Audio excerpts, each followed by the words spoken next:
Do you think it tastes different today? Mila, my mother-in-law, asked with a sly grin. Tonight's dinner was curry. Really? I think it tastes just like it always does. As I respond, Mila starts laughing uproariously, clapping her hands. I wonder what's so funny. What do you mean?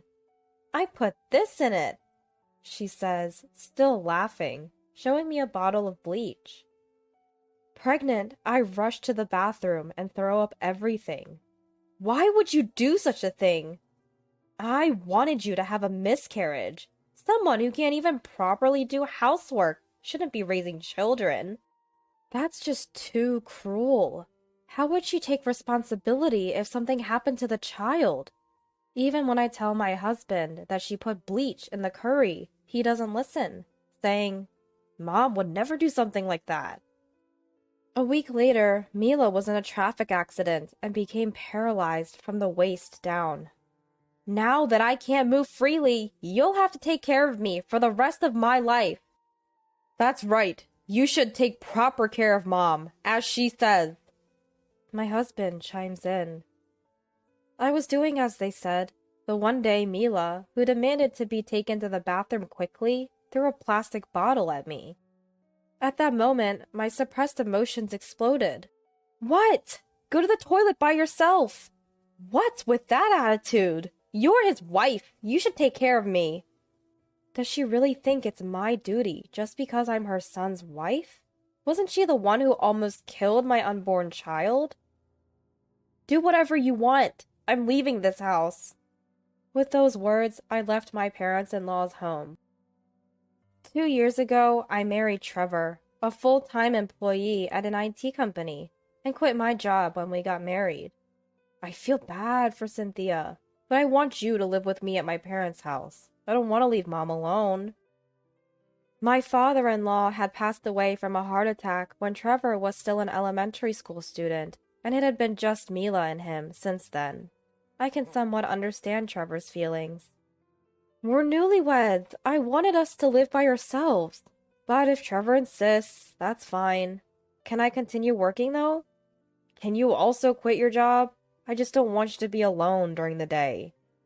Even though I felt it wasn't necessary to go that far, I lost to Trevor's insistence in my heart and decided to quit my job and agreed to live together at his parents' home. And so our cohabitation at the parents-in-law's home began. Mila, I look forward to living with you starting today. You know, I really wouldn't mind if you weren't here at all. Mila's unexpected reply took me aback. No need to say something like that on the first day. I'm only living here because Trevor asked me to. I was a bit irritated by Mila's words, but I just smiled and brushed it off. Right. Since you're here now, you'll take care of all the household chores, okay? All of them? You've quit your job to be a housewife, right? It's only natural for a married woman to do that much. True, as a housewife, now I do have the time, and it's not like I can't do it. Maybe Mila has a point. I'm going to be living at the parents-in-laws' home from now on. I should indeed take on the household responsibilities. Understood. I'll do it. Then please start with cleaning right away. What, now? I've just arrived at the parents-in-laws' home, and I haven't even unpacked my things yet. What are you daydreaming for? Get moving, or it'll be dark before you know it. Well, I guess I can take care of my stuff tomorrow.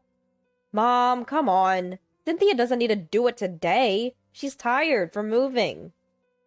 Just as I was about to start cleaning, Trevor stepped in to defend me. Mila didn't seem pleased with Trevor protecting me, and raised her voice at him. You! What's with the coddling? Wasn't it your idea to have her stay in the first place? So what? She's my wife, of course I'm going to take care of her. Life at the parents-in-laws' home was full of uncertainty, but I felt truly relieved when Trevor shouted back at Mila in anger. With him by my side, I figured I could manage somehow. That's what I thought at the time. The next day, after seeing Trevor off to work, I relaxed in the living room and watched TV. Good morning. What are you watching? Oh, Mila. Good morning. I was just watching a soap opera. I returned the greeting to Mila, who had just woken up, and turned back to the TV. Then Mila grabbed the TV remote and turned it off. You don't have time to be lounging around. Get started on cleaning, right now! Mila suddenly snapped at me. There's no need to rush. It's only 8 a.m. I have plenty of time to finish everything by noon. Mila, there's no need to rush. It's still 8 a.m. Still? It's already 8 a.m. You don't have time to dawdle. Once cleaning is done, there's laundry, dinner prep, and shopping to do. Yes, I understand. Reluctantly, I started cleaning as Mila commanded. Just when it was getting good, too. I couldn't concentrate on cleaning because I was too caught up thinking about the soap opera. Did you finish cleaning? What about the toilet and shower room? Make sure the windows are clean, too. Mila kept yelling at me while I was cleaning. I wonder why she's in such a hurry. She turned off the soap opera I was watching, so give me a break. Mila, I'm done. Too slow. Far too slow. How could Trevor marry such a dimwit? Even after we finished cleaning, Mila wouldn't stop with the sarcastic comments directed at me. If you have that much to say, do it yourself. That's what I was secretly wishing. I'm sorry for taking so long. Exactly. That's why I never wanted to live with such a useless woman. Whether I did the laundry, cleaned, or cooked, she seemed to always have something to complain about. Mila's mood never improved, continuing to throw cruel words at me one after another. The harassment went on every day from then on. Living like this every day is just too much. 3 months into living with Mila, I was at my limit, both mentally and physically. Around that time, I was newly pregnant with Trevor's child, and the morning sickness was so bad, there were days I could hardly move. Hey, my morning sickness is really bad, and there are days I can't move. Mila won't listen when I talk about it. Could you maybe talk to her for me? No way. It's your issue. You should tell her. It won't make a difference if I say anything. One day after Trevor came back from work, I sought his counsel, but he just laughed it off as if it had nothing to do with him and didn't listen at all. What was all that about yelling at Mila, saying he cared about me? Was it all just for show? I felt like I had no allies in this house, and day by day, my mood only got worse. Really, such a useless woman. It's a wonder you got married at all. Trevor really has no eye for people. Mila would snidely say to me daily, but I no longer cared. I stopped feeling irritated by Mila's words and spent my days expressionless. A month later, on that day, Trevor was out at a company party, so it was just Mila and me for dinner. As usual, I prepared dinner and laid out the evening meal on the table. Curry tonight, huh? Even you can mess up curry. Mila, as usual, commented sarcastically while looking at the curry before her. She complained, but ate everything without leftovers, so by now, I thought nothing of it. Well, shall we eat then? We began our meal, but Mila then asked me to bring her some water, so I stood up from my seat. After giving Mila the water, I returned to my seat and took a bite of the curry. Don't you think something's different than usual? Mila asked me with a nasty smile. Different? It's just normal, isn't it? It's the same as always. When I replied, Mila began to laugh loudly, clapping her hands. Why is she laughing so much? I'm completely lost here. Confused, I asked Mila what was going on. What's so funny that you're laughing like that? You're really oblivious, aren't you? Didn't you notice it even as you ate? I put this in. Can't believe you didn't notice. Did you like it that much? Mila laughed, showing me a container with bleach. I couldn't believe I had ingested something like that. But there was no change in taste or smell. Maybe the curry scent covered it up. I was filled with regret that I hadn't realized the bleach had been added to my food. No, this isn't the time to regret. I need to get what I ate out of my system, and fast. Remembering the little one in my belly, I rushed to the bathroom in a panic. Really, such a silly girl. As I gagged and struggled to keep vomiting, Mila just kept clapping her hands and laughing. How can she be so cruel? I can never forgive her for doing this, knowing I'm pregnant? In that moment, I finally raised my voice at Mila. This isn't funny! What have you done? What if something happens to my baby? There's no need to get so mad. You vomited it all out. You'll be fine. Mila didn't seem to feel any remorse at all. Thinking it's okay just because I vomited? That's absurd. Fine because I threw up? How can you say such things so calmly? Even a child knows not to drink bleach. I'm going to the hospital right now. After giving Mila a piece of my mind, I headed for the hospital. What if something happens to my baby? I couldn't calm my nerves. Please, let everything be okay. With my heart pounding as if it were right by my ear, I arrived at the hospital, praying for my child's safety, where I was immediately given a gastric lavage. After the doctor's examination, both the baby and I were declared fine. For now, you can go home, but if you feel off, come back immediately. There might be a delayed reaction. Relieved by the doctor's words, I returned to my parents-in-law's home. As soon as I got there, Mila started with her snide comments. Oh, look who's back! Making such a fuss over a little bleach. Why is she still laughing? I thought she had almost killed my child. Ignoring Mila, I went back to my room. If I talk to Mila now, I might just hit her. Oh, where have you been? Trevor was there, back from work. I went to the hospital! You won't believe this. Knowing I was pregnant, she put bleach in the curry, trying to feed me that. She even clearly said she wanted to cause a miscarriage. I told Trevor what Mila had done, but he seemed skeptical. Mom wouldn't do something like that. Stop lying. I felt a surge of anger at Trevor laughing and taking Mila's side. It's his child too. How can he laugh? Fine. If you don't believe me, so be it. But I will never forgive Mila. I don't want to stay in this house. If I keep staying here, she might actually kill my child. Mila kept up her harassment the next day and the day after. But I, having reached the peak of my anger, decided to ignore her completely. I kept up with the household as usual, but ignored Mila thoroughly, no matter what she said. After all, I'd be leaving this house soon anyway. A week later, as I was zoning out in the living room of my parents-in-law's home, my mobile phone rang. Cynthia, it's the police! Mom's been in an accident! Mila has? You didn't keep an eye on Mom? Just get to the hospital immediately! Mila had an accident? Now that I think about it, she did say she was going to buy groceries herself today. After hanging up with Trevor, I headed to the hospital where Mila was taken. As much as I dislike the person, I wouldn't feel good if she died. I just hope there's no life-threatening condition. Upon arrival at the hospital, I entered the private room where Mila was admitted. Is Mila okay? Yeah, she's pulled through. There was a grim look on Trevor's face. What happened? As I wondered, Mila spoke up.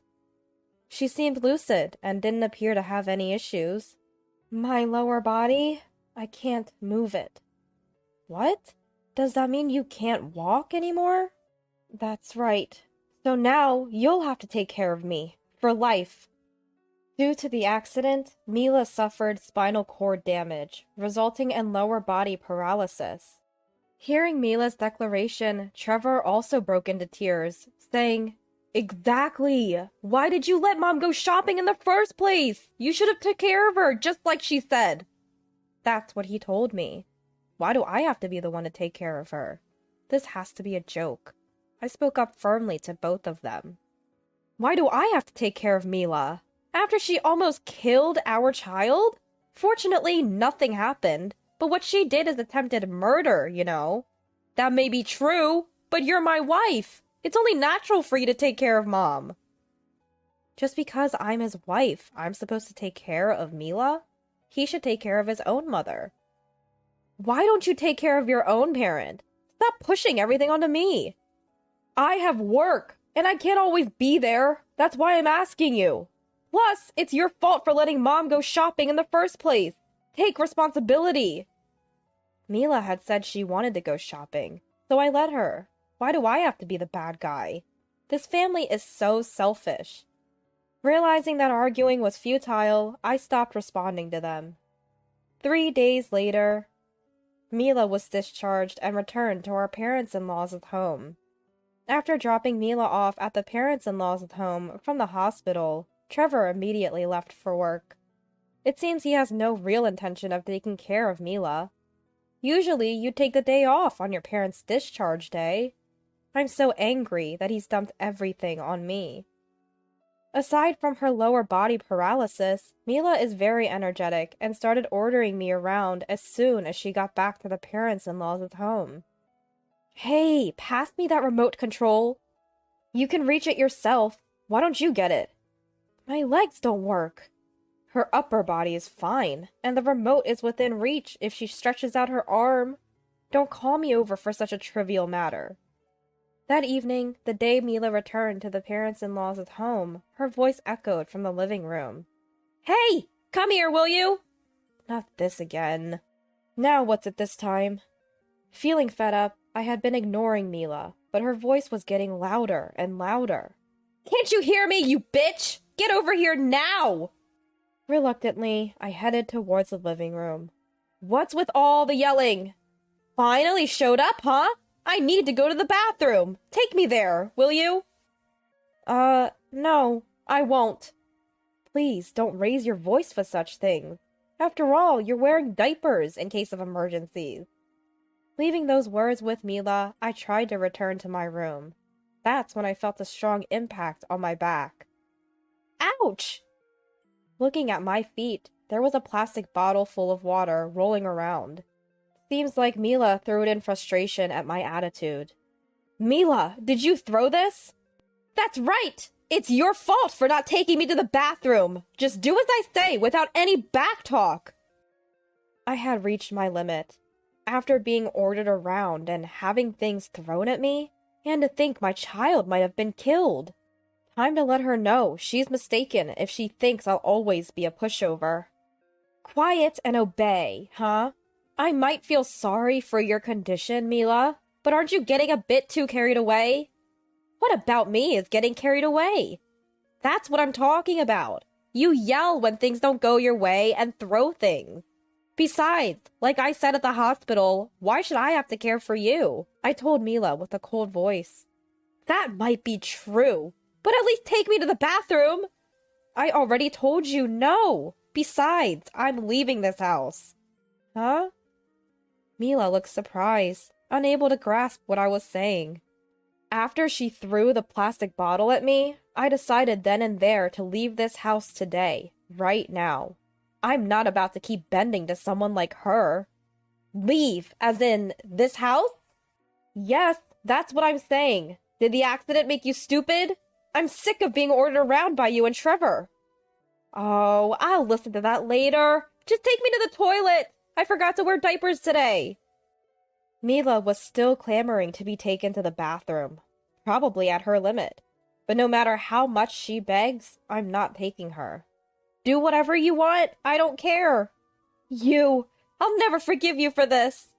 I don't need your forgiveness. Just so you know, I'll never forgive you either. With those parting words to Mila, I headed to my room, grabbed the bare minimum, and left the parents-in-law's home. I half expected Trevor to call me after I left the parents-in-law's home on my own, but there was no contact at all. A month later, I had returned to my parents' house and was living a stress-free life. Life had been hard every day, so being at home was truly a joy. Then, on a day off, Trevor suddenly called. You're at your parents' house, right? What do you want, calling me out of the blue? Just get back here. I have something to talk about. He calls now, after all this time, saying he has something to talk about. Absolutely not taking my calls. but now acting all high and mighty, huh? Ignoring me for a whole month just shows how little you care. What a selfish person. Still, this is a good chance to end things properly with those two. I might as well tell them directly that it's over between us. Fueled by anger, I headed to my parents-in-law's home. Long time no see, it's me. Come in. Trevor answered the intercom, and I stepped into the in-laws' house. Mila, seeing me enter the living room, immediately started yelling. So you finally show up! Where have you been hiding all this time, you witch? In the past, Mila's shouting might have cowed me, but not anymore. Where? I went back to my parents' home. Just took off on your own? Do you have any idea how tough it's been here? If you're back, start taking care of me right away.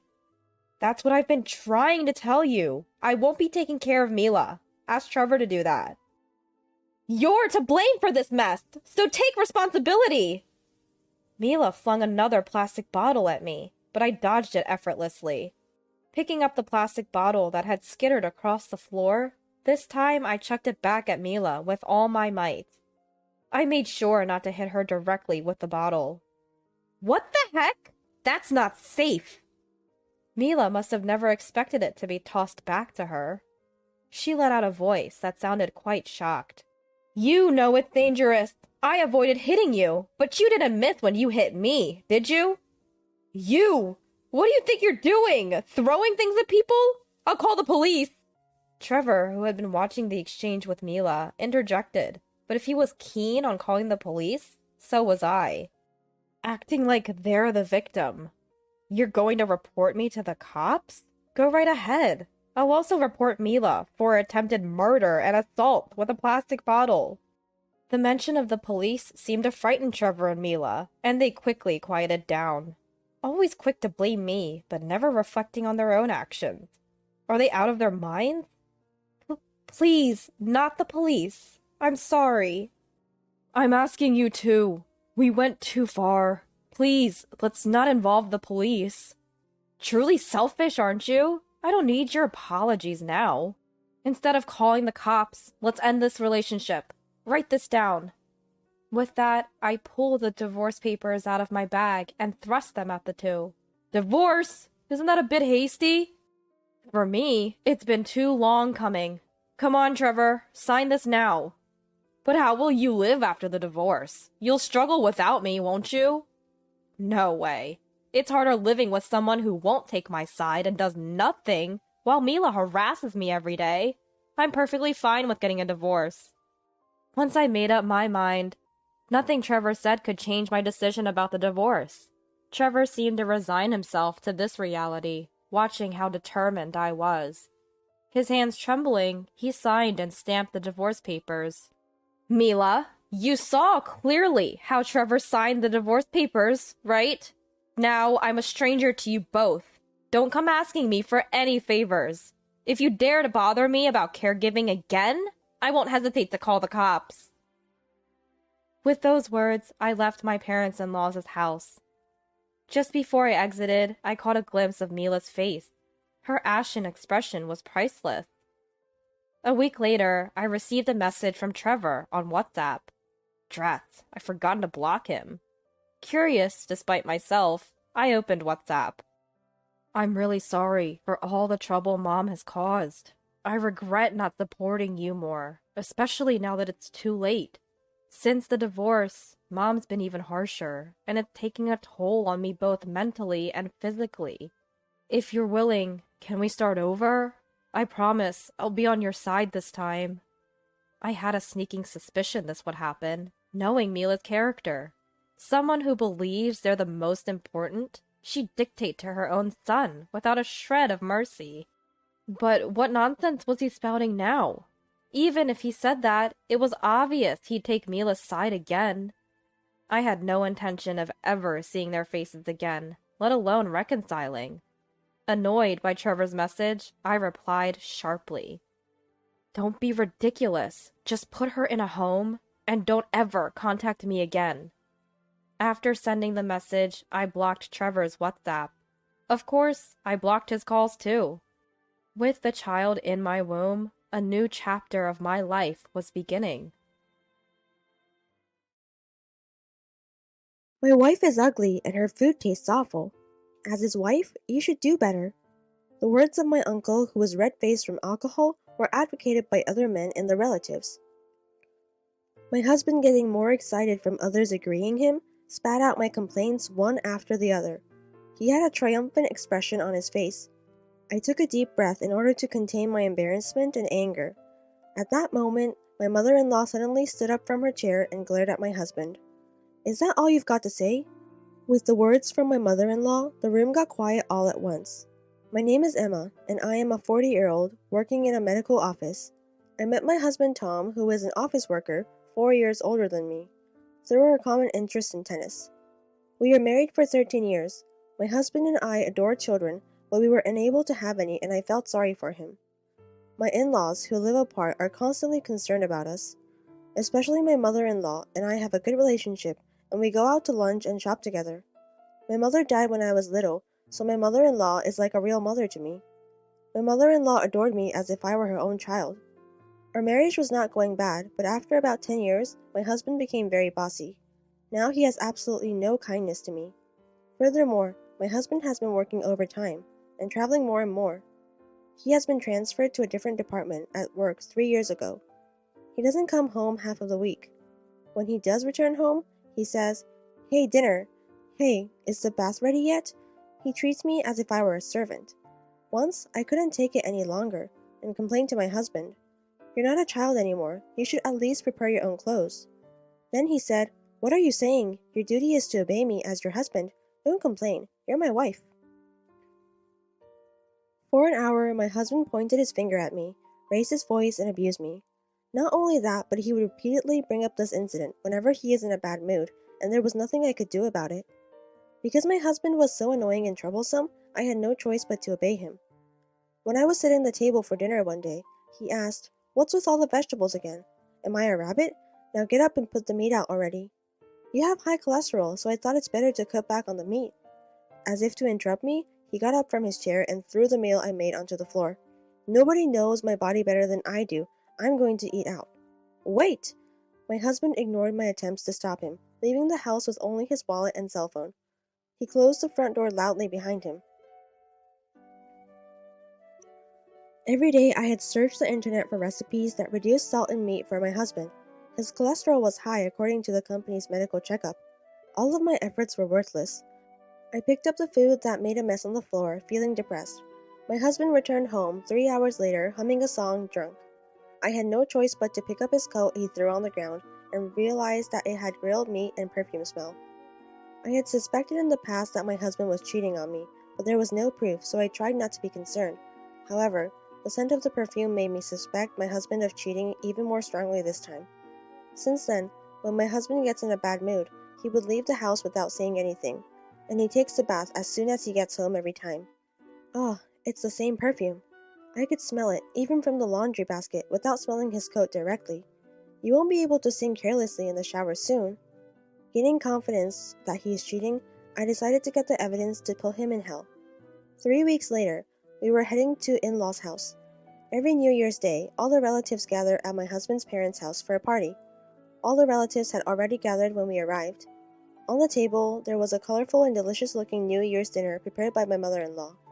My husband and I wished my in-laws and other relatives a Happy New Year. "You don't have to be restrained, Emma. Go ahead and eat them." "Yes, thank you very much."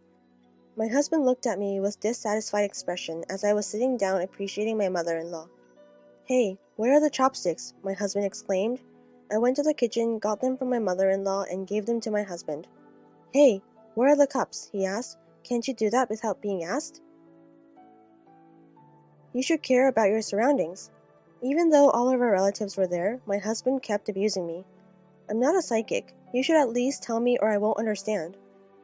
I contained my irritation and handed him a glass, and he sipped the sake the relatives had poured him with a delicious smile. "Would you like a glass too, Emma?" My uncle also offered me a drink, but my husband declined before I said anything. "She's my driver, so," he said. My mother-in-law and other female relatives were busily working in the kitchen. They were preparing lunch and bringing drinks and snacks to the men. I also wore an apron I brought from home and worked non-stop. My father-in-law and the other men were having a great time and drank one bin after another. I could hear the drunk guys laughing loudly. I am so sorry that you guys have to be busy here. I believe we should take a break. My mother-in-law prepared some hot tea for us. When we were drinking the tea and having small talk, I heard my husband's voice from the living room. Let's go around revealing things we can't normally say. Let's relieve stress talking about them. It's a new year. The men rejoiced at my husband's suggestion. The loser of the rock, paper, scissors is allowed to say whatever he wants. My husband, who was weak with alcohol, then he thinks was so drunk he couldn't even speak properly. Sounds like a lot of fun. My mother-in-law smiled and seemed interested. Actually, I had something planned for this New Year's Eve party too. Then my husband said something unexpected and I decided to use this opportunity. I took something from my bag and put it in my apron pocket. Rock, paper, scissors. With a loud yell, the game started. The losers complained about their salaries, or their bosses, one after the other. So true, so true. The listeners agreed as the loser complained. Finally, my husband lost the rock, paper, scissors, and it was his turn to present his daily complaints. I was both excited and nervous about what he was going to say. My complaint is that my wife is unattractive, and her food tastes bad. My mind went blank from shock. My father-in-law flusteredly cleared his throat. When you guys got married, you were complimenting her beauty and cooking skills. That was a long time ago, Dad. She now only serves tasteless food, full of leaves like rabbit food. My uncle's expression darkened when he heard this. That's awful. Being his wife, she should do better. My uncle's words were advocated by the men. No one knew I had been thinking about my husband's health and cooking every day. Therefore, people were saying whatever they wanted. Listening to that, I was embarrassed and angry, wanting to just run away.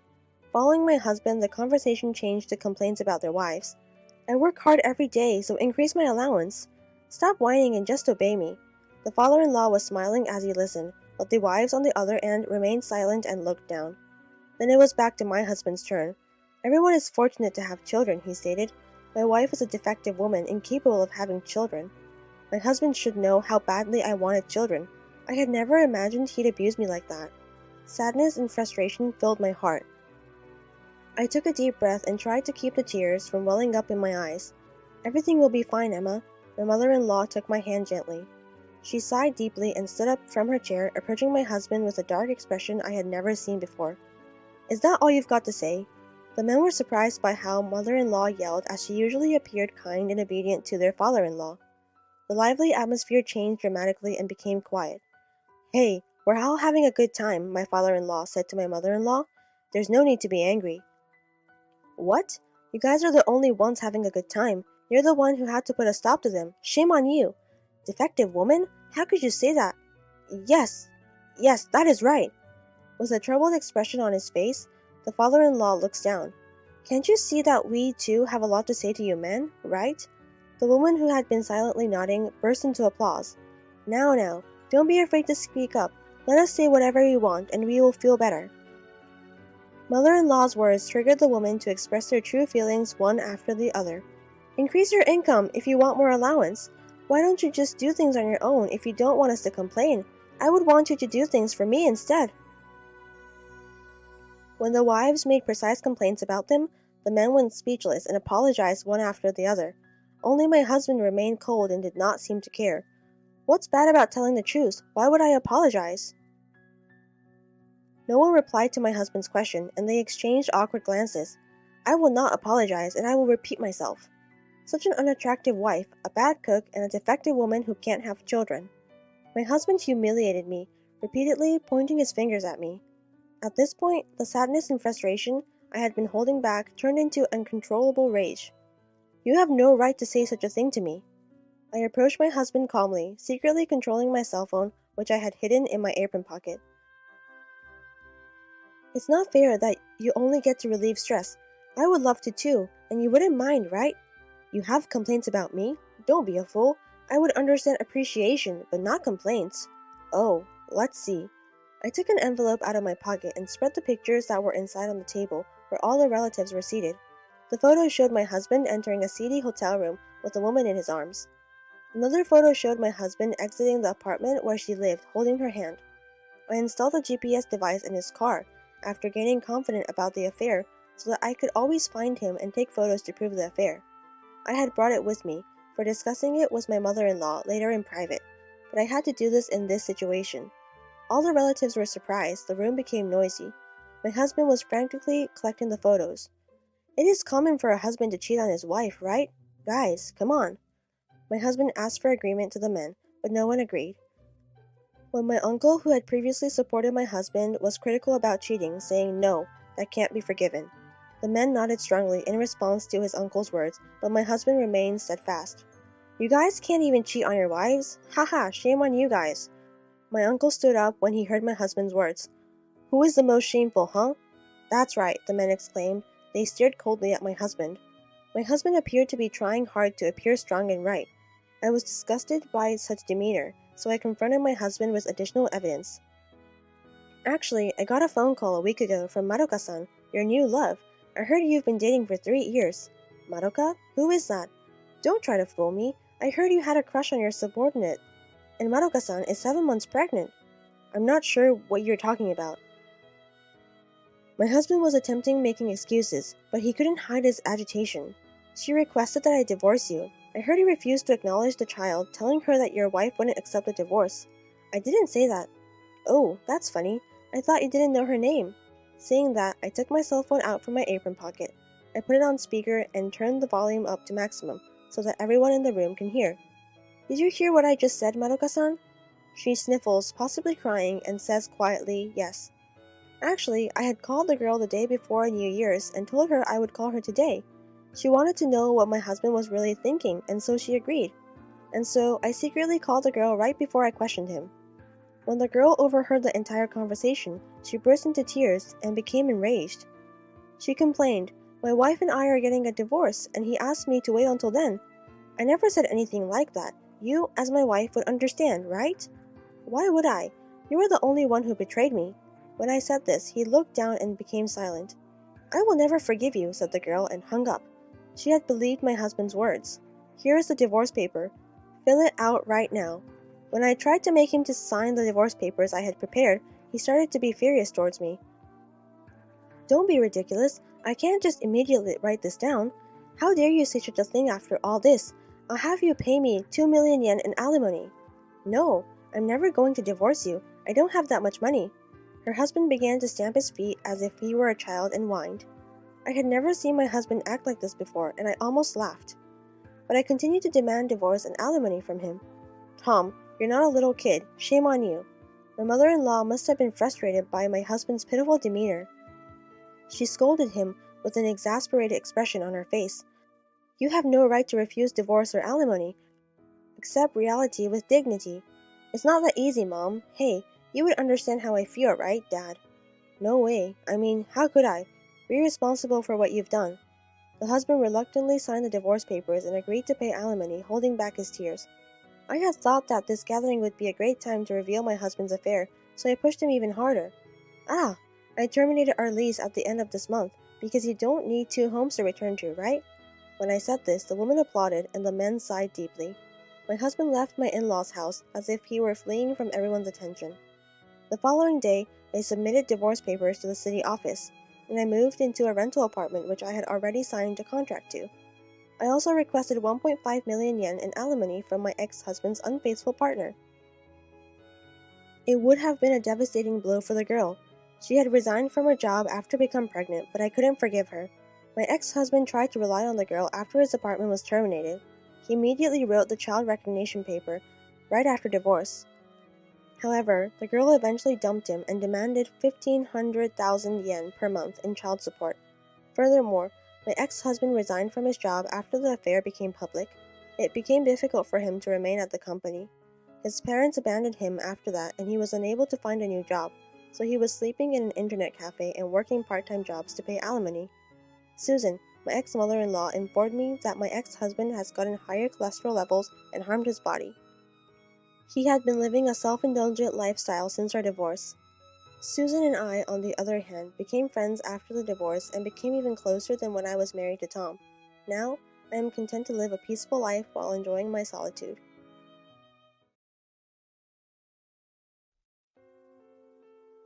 I'm leaving all my inheritance, the house and the car, to Christina.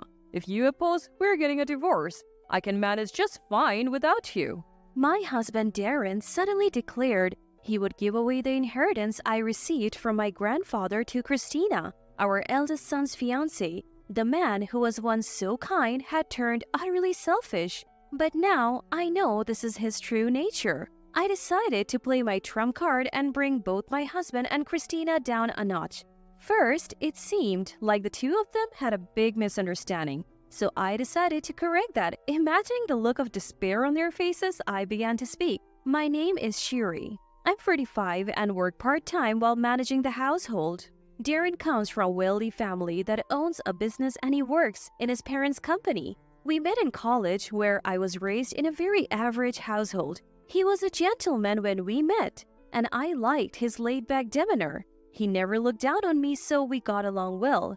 He was a bit naive, having been raised as a cherished son, but I loved even that about him. When my grandfather suddenly fell ill and passed away during our college years, Darren was there for me. I was devastated, but Darren helped me get through it. My grandfather left me an inheritance including a house and a car. Though the house is old, it's comfortable, so we moved in. Darren now uses my grandfather's car for his daily commute. We married when I was 24 and soon after our eldest son Tim was born. I quit my job to focus on raising Tim and taking care of the house. Tim grew up to be a kind man and works for a private company, not Darren's family business. Once Tim was grown, I started working part-time and began to socialize outside the home. I wanted to see the world beyond our home. Darren often had work-related social events, but he told me not to bother attending, so I didn't have many external connections. His business was struggling, so I wanted to contribute to our financial stability. I made some good friends at work and life was going well until something shattered it. One day, Tim called me. "I want to introduce you to someone I'm thinking of marrying." Really? I felt sentimental thinking my son had found someone special. I wasn't upset, I was actually happy. I was looking forward to meeting her, but when she arrived, she was, let's say, a character. Her name is Christina, and her father is an executive at a large corporation. She met Tim through work, and although they work at different companies, they continued to see each other and started dating. That wasn't an issue. Her personality was, in a word, Christina was a drama queen. The moment we met, Christina greeted me with an exaggerated "Hello, you must be Sherry, right? Nice to meet you," while batting her eyelashes. Honestly, I'm not a big fan of this type of behavior, but I thought she must have some redeeming qualities if my son chose her. However, Christina continued to be rude. She complained about the tea and snacks I offered, saying, "These aren't tasty, not my style at all." She even mocked me for working part-time. "So you work, Sherry? Even though Darren makes good money, are you bad with finances or something?" When I explained that I wanted to socialize since I had been home raising Tim, she dismissed me, saying, "You're just a workaholic." Furthermore, her table manners were atrocious. It became apparent during dinner. Darren may be naive in some ways, but he was well taught in table manners. Christina, on the other hand, had a strange way of holding her fork and knife and talked with her mouth full. She had so many etiquette issues that I didn't want to share another meal with her. Tim finally said, "Christina, you can't keep being rude like this." She finally quieted down but was clearly in a bad mood. Later, Tim apologized to me. "Oh, I'm sorry for how Christina acted. She's not usually like that. She's supposed to be more polite and considerate." "There is no need for you to apologize, Tim, but I don't want her to be part of our family." I get it. I'll talk to Christina." Tim agreed with me. A few days later, Christina came to apologize, led by Tim. "My pet cat has been sick and I've been in a bad mood.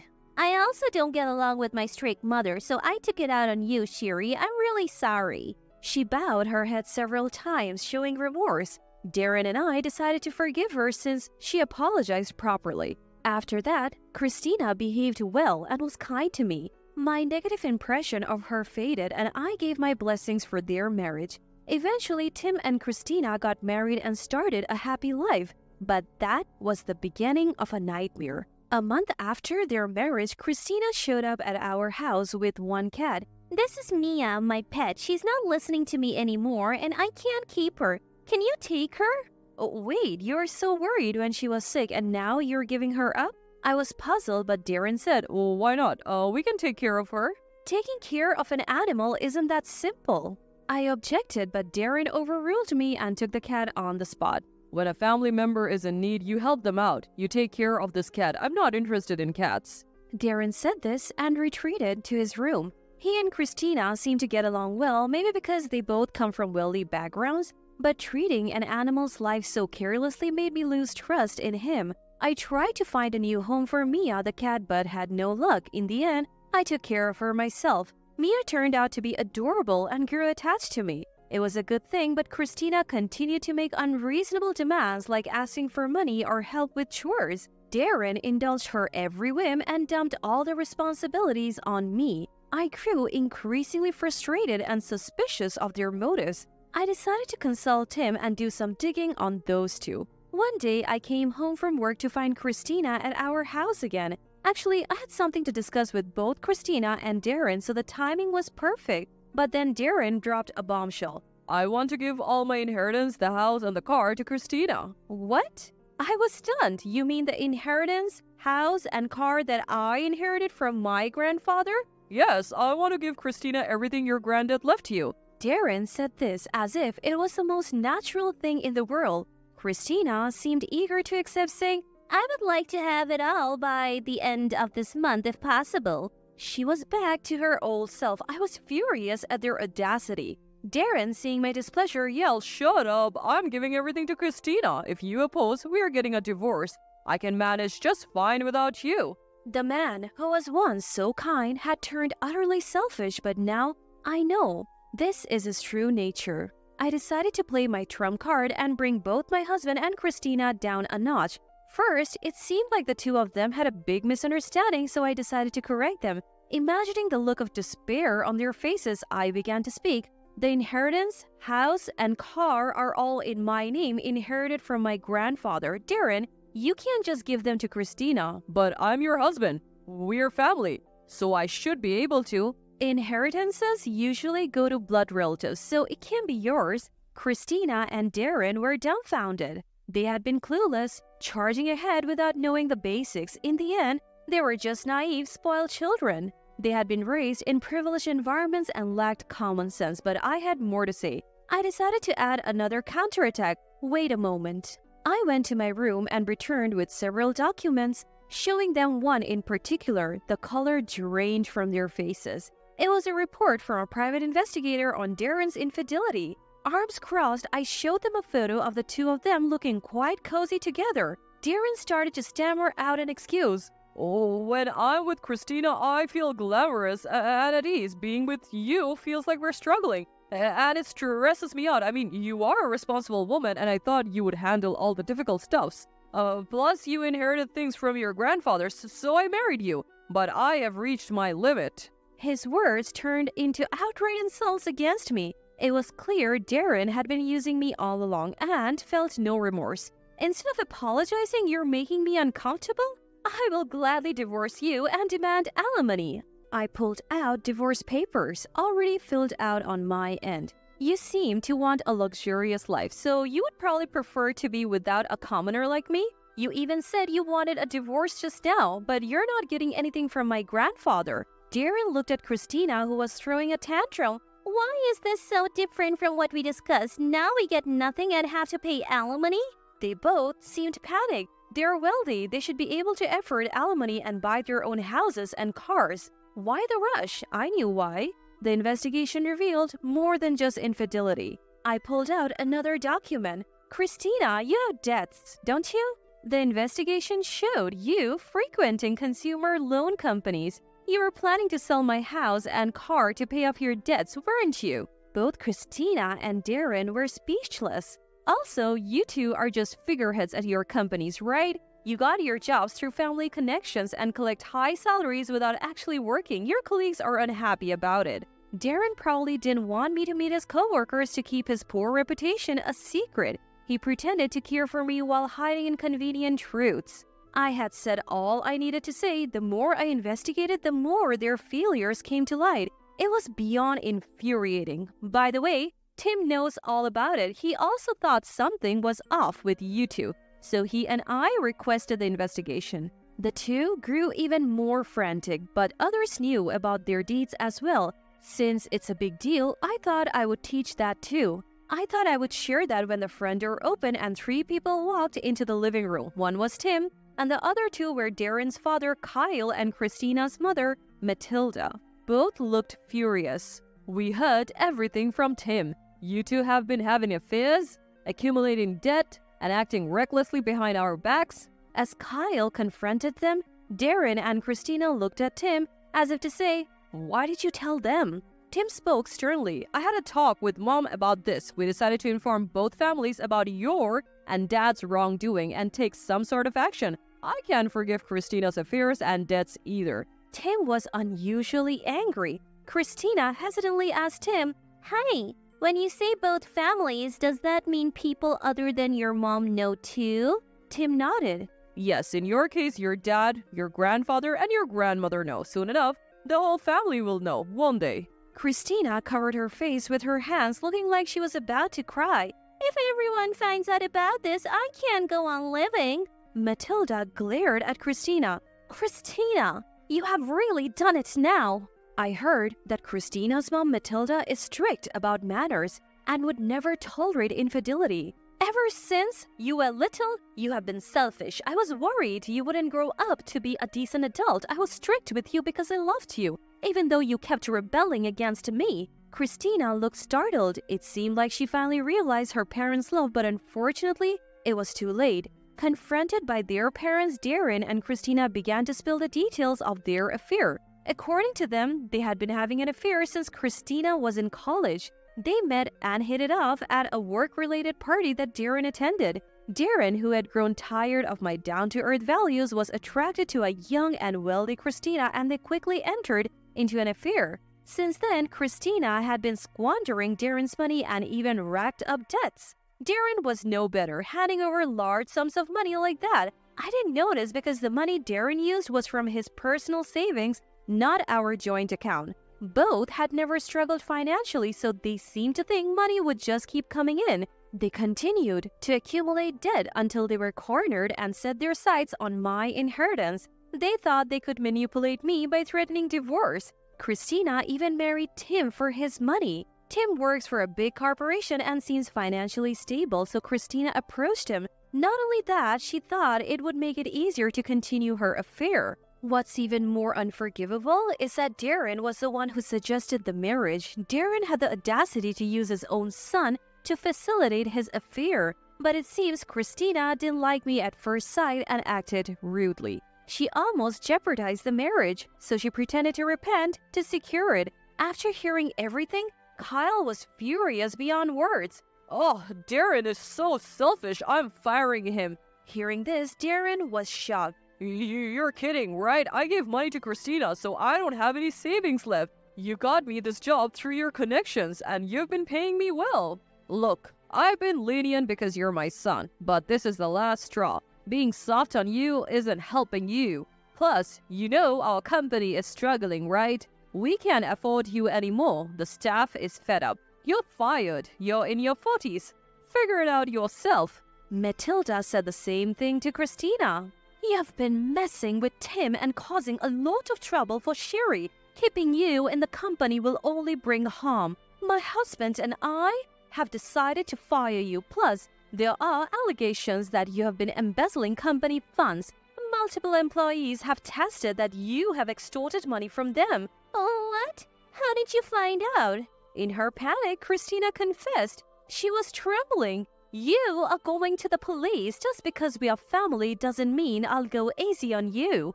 Faced with her crimes, Christina slumped, defeated. Then I served Darren with divorce papers again. Tim also pulled out divorce papers and showed them to Christina. I can never consider Darren as family again. Let's get this divorce over with. I feel the same, Christina. I can't love a woman who cheats with her own father and commits crimes. Darren and Christina hesitated, but when Matilda sternly said, "You have caused enough trouble. Sign the divorce papers," they complied. Tim and I submitted the papers to the courthouse that day and cut ties with them. As a result of a family meeting, Darren and Christina were disowned. Christina was lectured by Matilda for over 2 hours and then handed over to the police. Darren was kicked out of the house and now has to fend for himself. In the end, Darren and Christina, who once loved each other deeply, broke up. They blamed each other for their wrongdoings, which seemed to be the cause of their fights. Their parents apologized to Tim and me. They bowed their heads repeatedly, saying they had caused us great trouble by raising their children poorly. We forgive you. The blame lies solely with Darren and Christina, we said. Tim also said, I don't blame you all, since you have properly disciplined them. no matter how spoiled they were, Darren and Christina were the ones who actually caused the problems.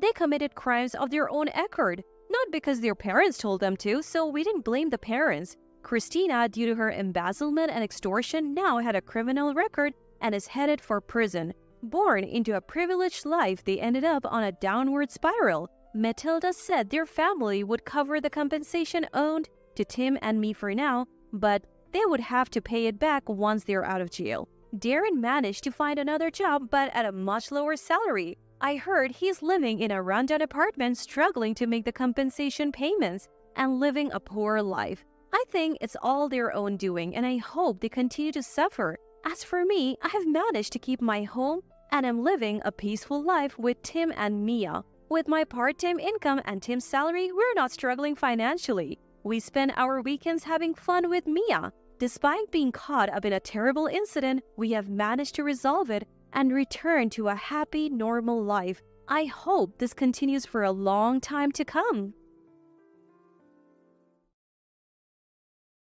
I have a mother who lives alone. Contemplating her circumstances, I approached my husband about the idea of living closer to my mother's house.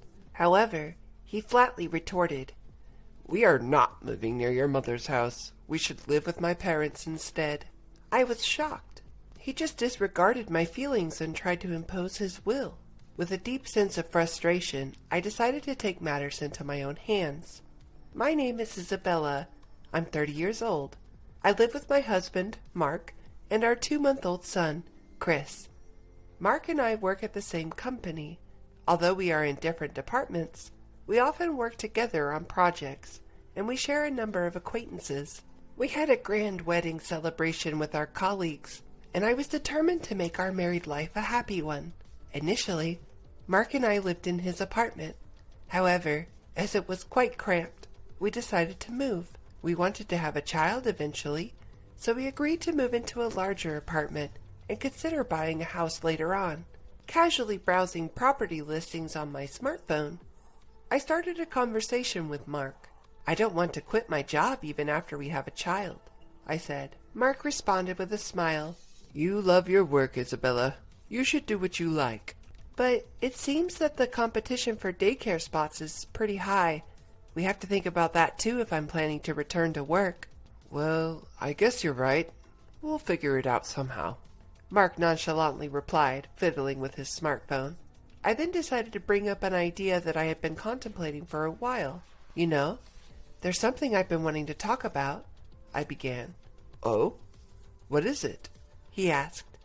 "I'd like us to live closer to my mother's house, just in case something happens." "Why would we do that?" he inquired. "Well, you know my father passed away a few years ago, so my mother is living alone now. I want to be able to rush over if something happens." "Your mother seems fine. There's no need to worry about that now." "Well, yes, but I think it's better to have someone close by who can support us when we have a child." His response was noticeably reluctant. I tried to persuade him further. "If it's just the two of us raising the child, it could be quite difficult, right? If my mom is nearby, I believe it'll ease your burden," I insisted. "Nah, I can't do that," he countered. "What? Why not?" "Because if we live near her mom, we'll have to see her often. That would be stressful." "I understand your concern, but I promise I'll try my best not to burden you." "When we have a child, you won't be able to work for a while, which means we'll be living on my income alone, right? So why should I have to deal with the extra stress?" "Well," in response to my silence, he coldly stated, "We're not moving anywhere near your mother's house." "But," I protested, "after giving birth, you won't be able to contribute to the rent or the living expenses, right? Yet, you're the only one thinking about what's convenient for you. Don't you think that's a bit selfish?" "Hold on, what kind of logic is that?" Sure, I wouldn't be able to work for a few months after giving birth, but does he really need to be so negative about it? Don't you think we should try harder to cooperate as a married couple?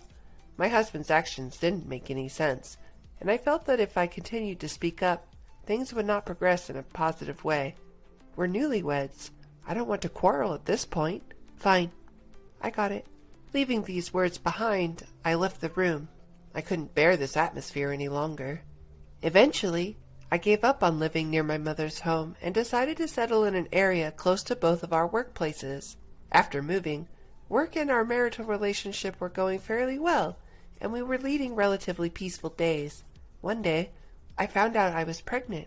My work was going well, so I felt a little guilty, but my child was my top priority. Taking handovers into account, I worked up until the last possible moment before my family leave.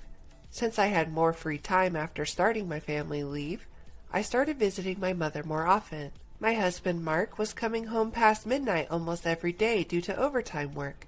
If things continued this way, I would undoubtedly have to single-handedly raise our child after giving birth. As it would be my first child, everything was new to me and I felt a lot of anxiety. One day, I was visiting my mother at home and I blurted out my real feelings to her. Mom, I'm really looking forward to the baby coming, but I'm also very anxious. What's wrong, Isabella? That's not like you. You have Mark, don't you? Mark seems busy with work, and when I asked him to take care of our baby together after giving birth, he yelled at me, saying, "How can I, a man, do that?" As I explained, my voice trembled and my mother looked worried. I decided to express my feelings clearly to my mother. "Hey, Mom, can I come back here for a while after the baby is born?" "Well," my mother tilted her head and thought for a moment. "It's going to be tough at first, and it would be a bit of a hassle for me to commute to your place every day. I would be grateful if you could come over to our house, Isabella." "Really? Can I stay?" "Of course. I'd be happy to spend time with my grandchild, and nothing would make me happier than being able to support my daughter." "Thank you, Mom. I'll talk to Mark about it when I get home today." By revealing my anxiety to my mother, my heart felt significantly lighter. Right. I should talk to Mark properly. As a couple, we need to consider our child's future carefully. That night, I talked to Mark about the situation with my mother.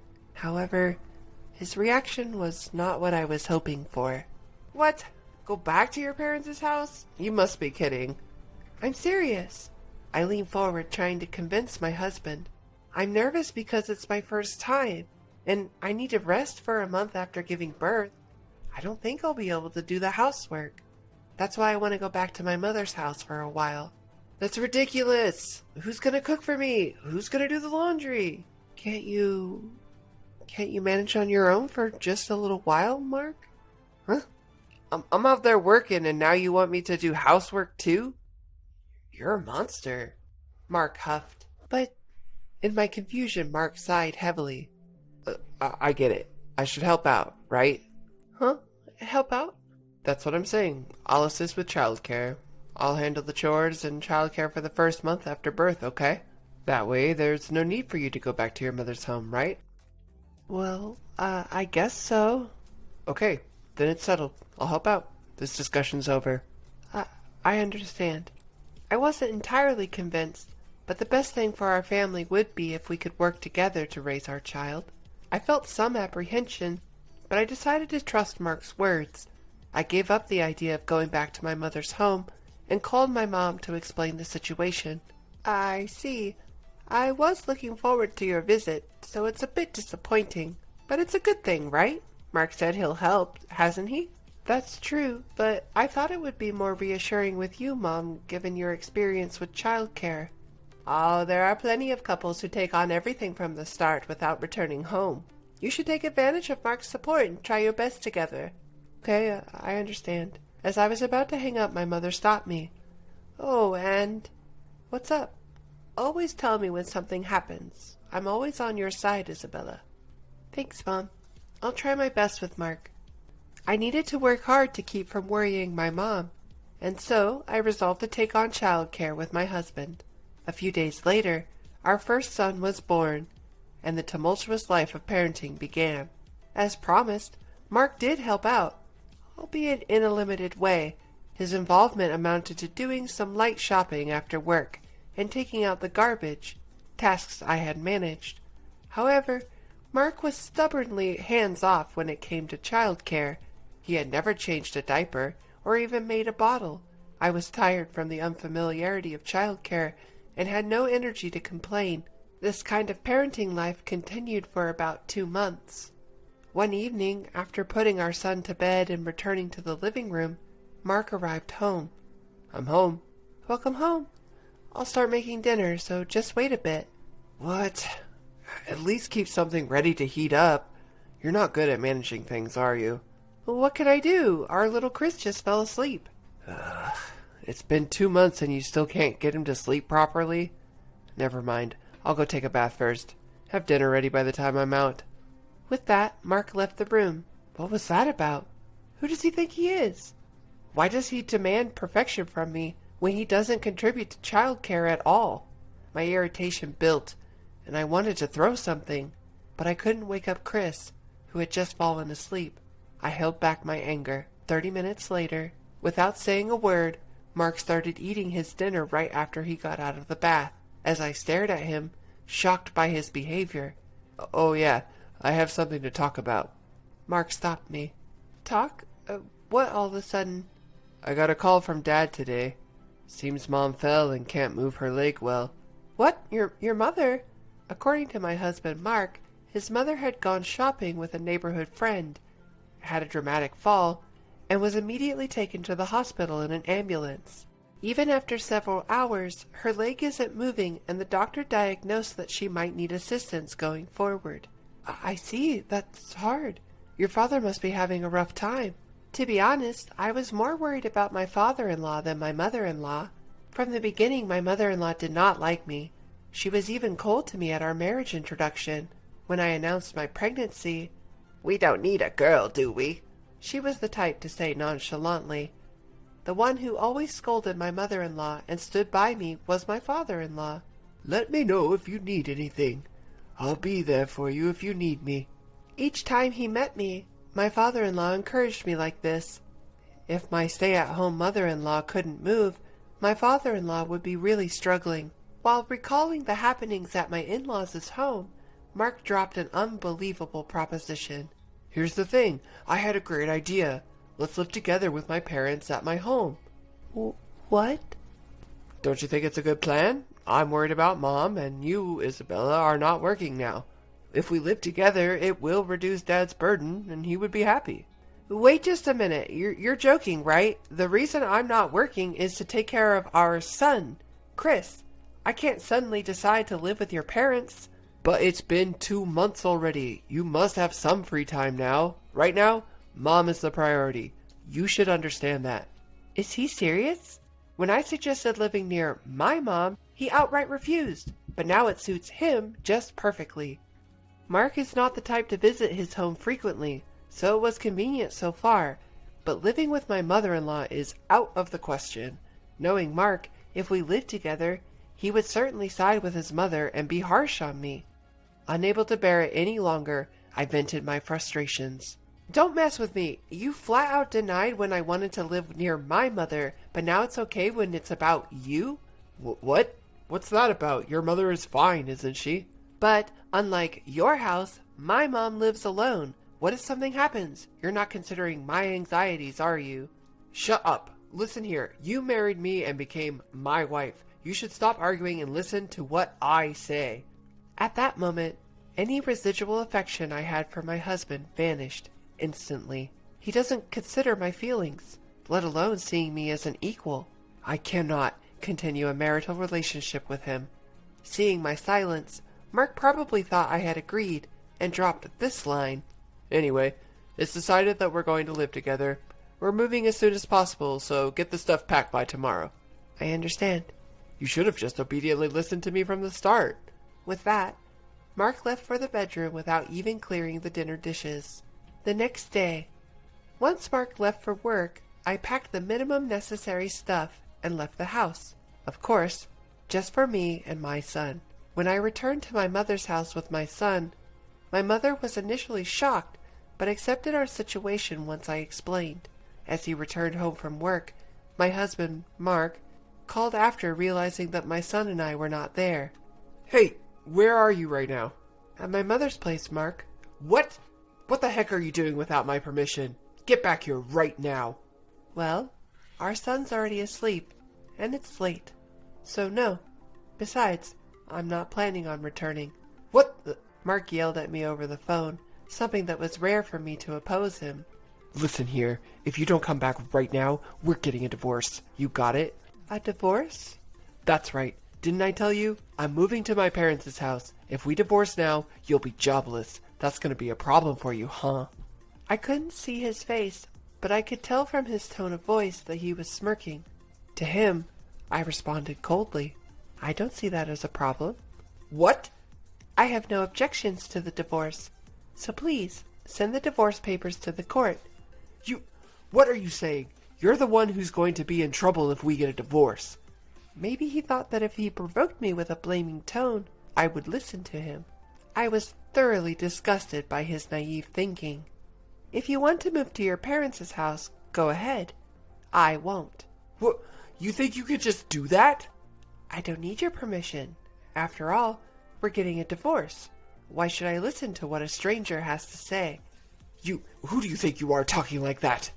My patience with Mark, who still looked down on me, had reached its limit. Enough is enough. Who the hell do you think you are? How much more do you have to belittle someone before you're satisfied? I didn't get married to become your slave. Stop treating women like they're stupid. What's going on? Isabella, calm down. Calm down? I can't keep quiet after being belittled this much. If we can't support each other as a couple, then I don't need a man like you. Divorce? I'd be more than happy to. Live by yourself at your parents' house. Never involve me again. With that, I hung up the phone. Mark kept calling persistently, but I ignored all of them. Then he started to send me disturbingly affectionate texts. Isabella, I can't live without you. You don't have to live with my parents. Please come back. I understand. Let's live with your mother, just the three of us. 1 month later, his love messages abruptly stopped, and he unexpectedly agreed to the divorce. It was all thanks to my father-in-law. When Mark complained about the situation to him, he ended up getting scolded instead. Listen, Mark, you can't just impose the idea of living together on someone. But Dad! Oh, shut up. You need to learn more about the world, and that's why Isabella left you. It's pitiful. My stern father-in-law, after scolding my husband, instructed him to proceed with the divorce. My husband, unable to defy his father, grudgingly agreed to the divorce. I filed the divorce papers that were mailed to us, and we were officially no longer a couple. Afterwards, I received an apology from my father-in-law. Isabella, I'm truly sorry. My foolish son must have caused you trouble, hasn't he? It's all right, sir. It's all water under the bridge now. Live your life your way, Isabella, and thank you for everything. I can't express enough the gratitude to my father-in-law, who has shown nothing but respect until the end. The woman I am today is thanks to him. As for me, I'm in the thick of it, juggling work and motherhood as a single mom. With help from my mother, I strive daily to become a better mother for my son. Being married and being a couple doesn't guarantee happiness. I don't need a husband to be happy. Just having my beloved son and mother by my side is more than enough for me. One day, my husband, Robert, came home with his ex-girlfriend and her child. Heads up, if you leave me, the three of us could live happily ever after. Even Mom would get to hold a grandchild. My husband pressured me to divorce him, so I agreed. Why? Because I have an ace up my sleeve that he knows nothing about. I can't help but look forward to the look on his face when he finds out. The anticipation is just too thrilling. My name is Amelia. I'm 35 years old. I've been married to Robert, who is 5 years my junior, for 3 years now. We don't have any kids yet. After a while into our marriage, my mother-in-law became pretty pushy and wanted a grandchild. Amelia, you've been married for 3 years, right? When will I see a grandkid? How much longer do you want to keep me waiting? Lately, she's been rushing me with a phone call every other day asking if a grandchild is on the way yet. I couldn't take it anymore, and I talked to Robert about it. Robert, I got another call from your mom today. It's becoming so frequent, it's making me feel down every time the phone rings. Don't worry about it. We agreed to have kids at our own pace. Robert reassures me, but I still feel uneasy. We're not on bad terms as a couple, so it's not impossible for us to have a child. Could it be that one of us has fertility issues? Just when I started thinking about that, my mother-in-law suggested we should get a fertility test. Hey, Robert, your mom suggested we get a fertility test today. I think I want to take it. There's no need. We'll have a baby when it's time.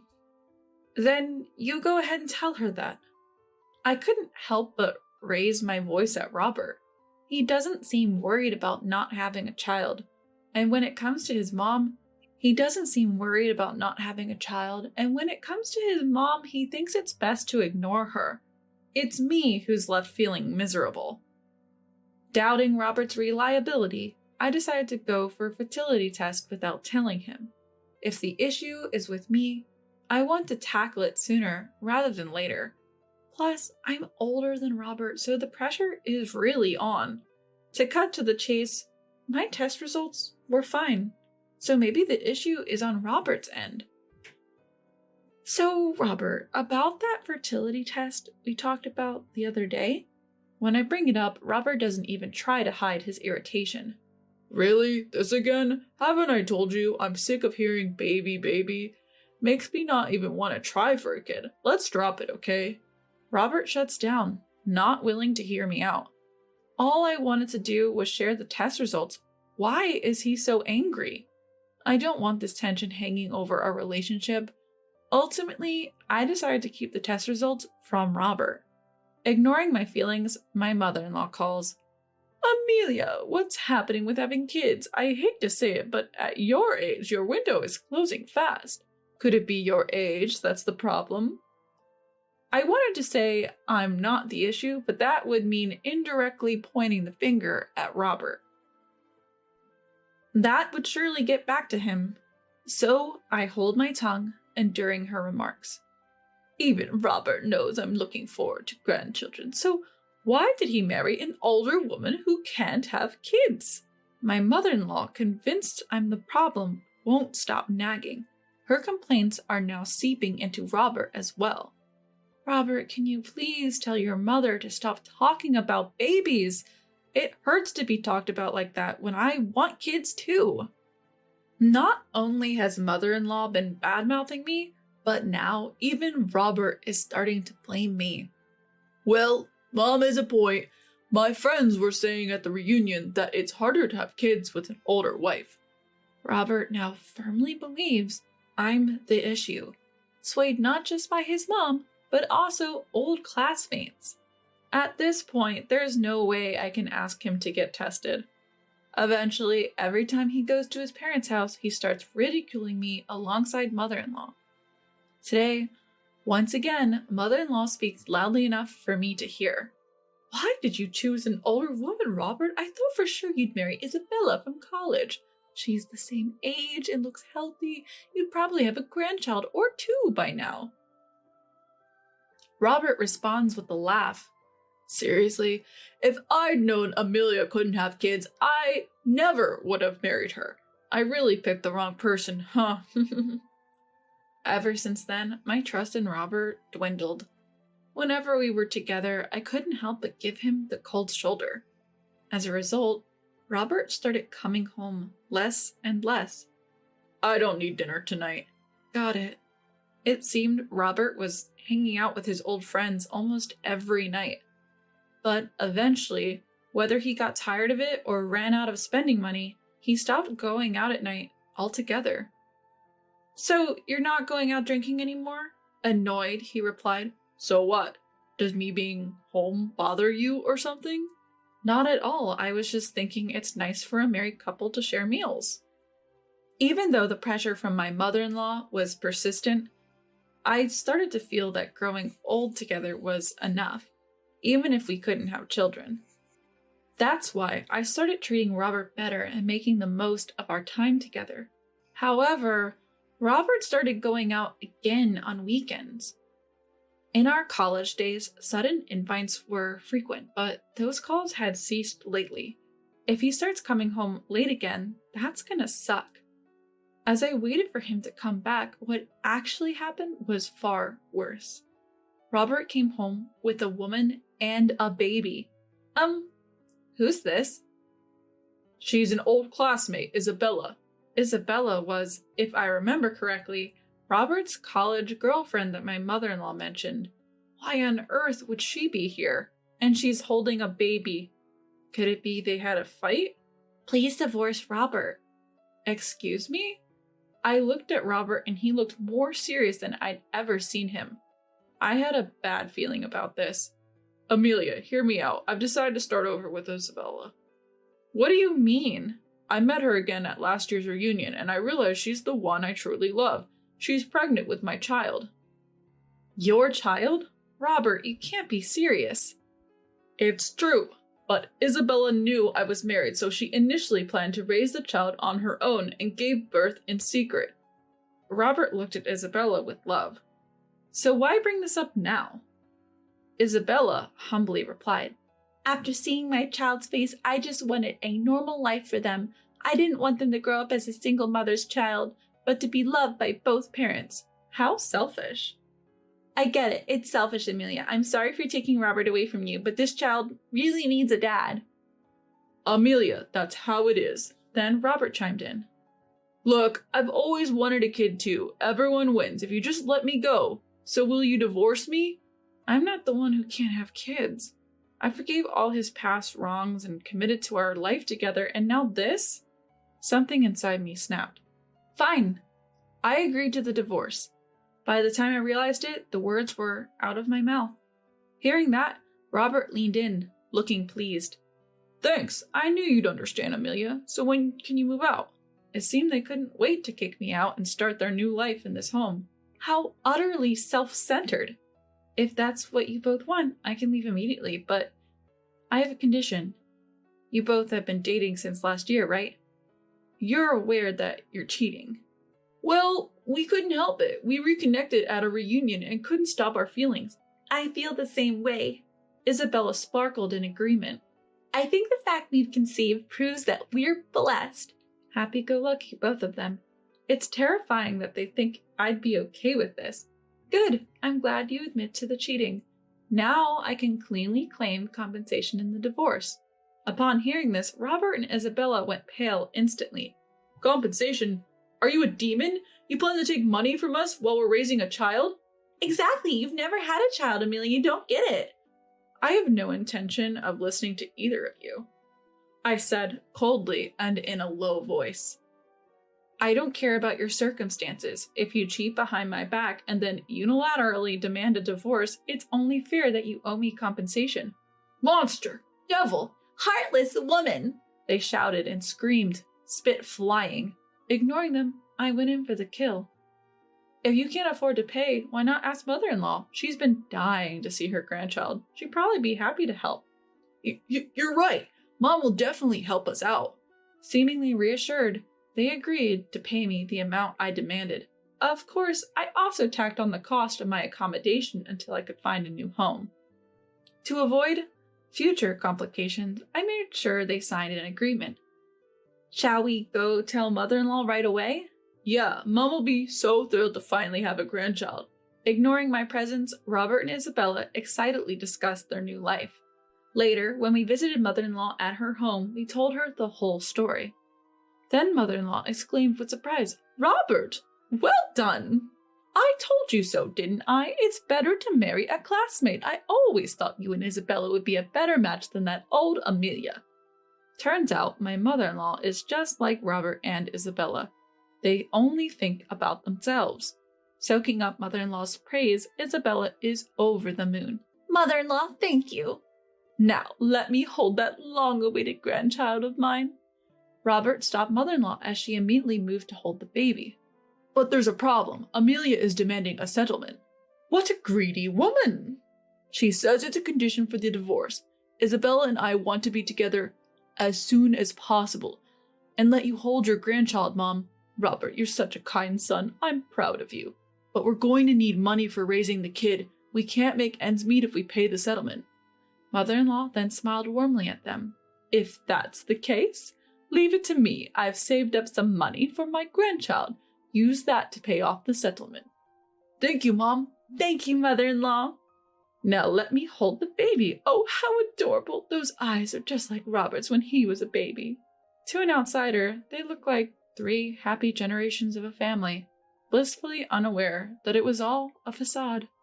Here's the amount for the settlement. Oh, and let me give you this as well. When I showed the document, mother-in-law instantly frowned. What's this?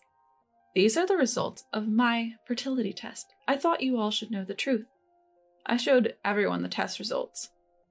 No problems. Then why haven't you had children yet? Smiling widely, I answered mother-in-law's astonishment. Could it be because the issue was with Robert? What are you talking about? He clearly can have kids, right, Isabella? Yes? Isabella was visibly flustered. For the clueless people, I gave another hint. When did Robert reunite with Isabella at the reunion? It was last year, so about 6 months ago. Mother-in-law pulled out an invitation postcard from the drawer. Yes, indeed, 6 months ago. Wait. It seems mother-in-law finally caught on. Hold on. You guys met again at the reunion, right? Yeah, it was the first time we had reunion in like 10 years or more. And yet, Isabella has already given birth. The timing doesn't add up. Sensing that she's been caught by her mother-in-law, Isabella starts making excuses. Oh, well, this baby was born much earlier than his due date. How many months old did you say he is? To mother-in-law's question, Robert proudly responds, he's just 1 month old. He's going to get cuter and cuter. Then mother-in-law says with a stern face, so that means he was in Isabella's belly for less than 5 months? What? Isn't that how pregnancy works? Don't be ridiculous. Pregnancy lasts 40 weeks, which is basically 10 months. A baby being in the womb for only 5 months doesn't make sense. Mother-in-law, filled with anger, confronts Isabella. What is going on here, Isabella? Realizing she can't talk her way out of this, Isabella finally comes clean. Fine, the truth is the baby isn't Robert's, but at this point, who cares? He's a cute baby. Doesn't that count for something? Hearing this, mother-in-law shouts at Isabella. Don't joke around. What I want is Robert's child, my own flesh and blood. I will never accept a child from some stranger. Robert seems to finally grasp the situation. Isabella, you lied to me? You said we were soulmates, that God gave us this baby. Enough of this. I'll tell you the real story. Isabella starts to speak her mind.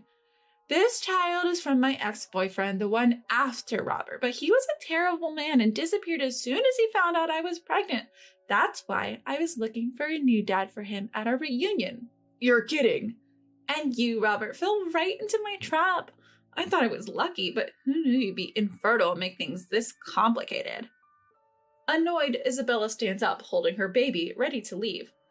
I should have picked a different guy. Alimony sounds complicated, and you've got an annoying mother-in-law.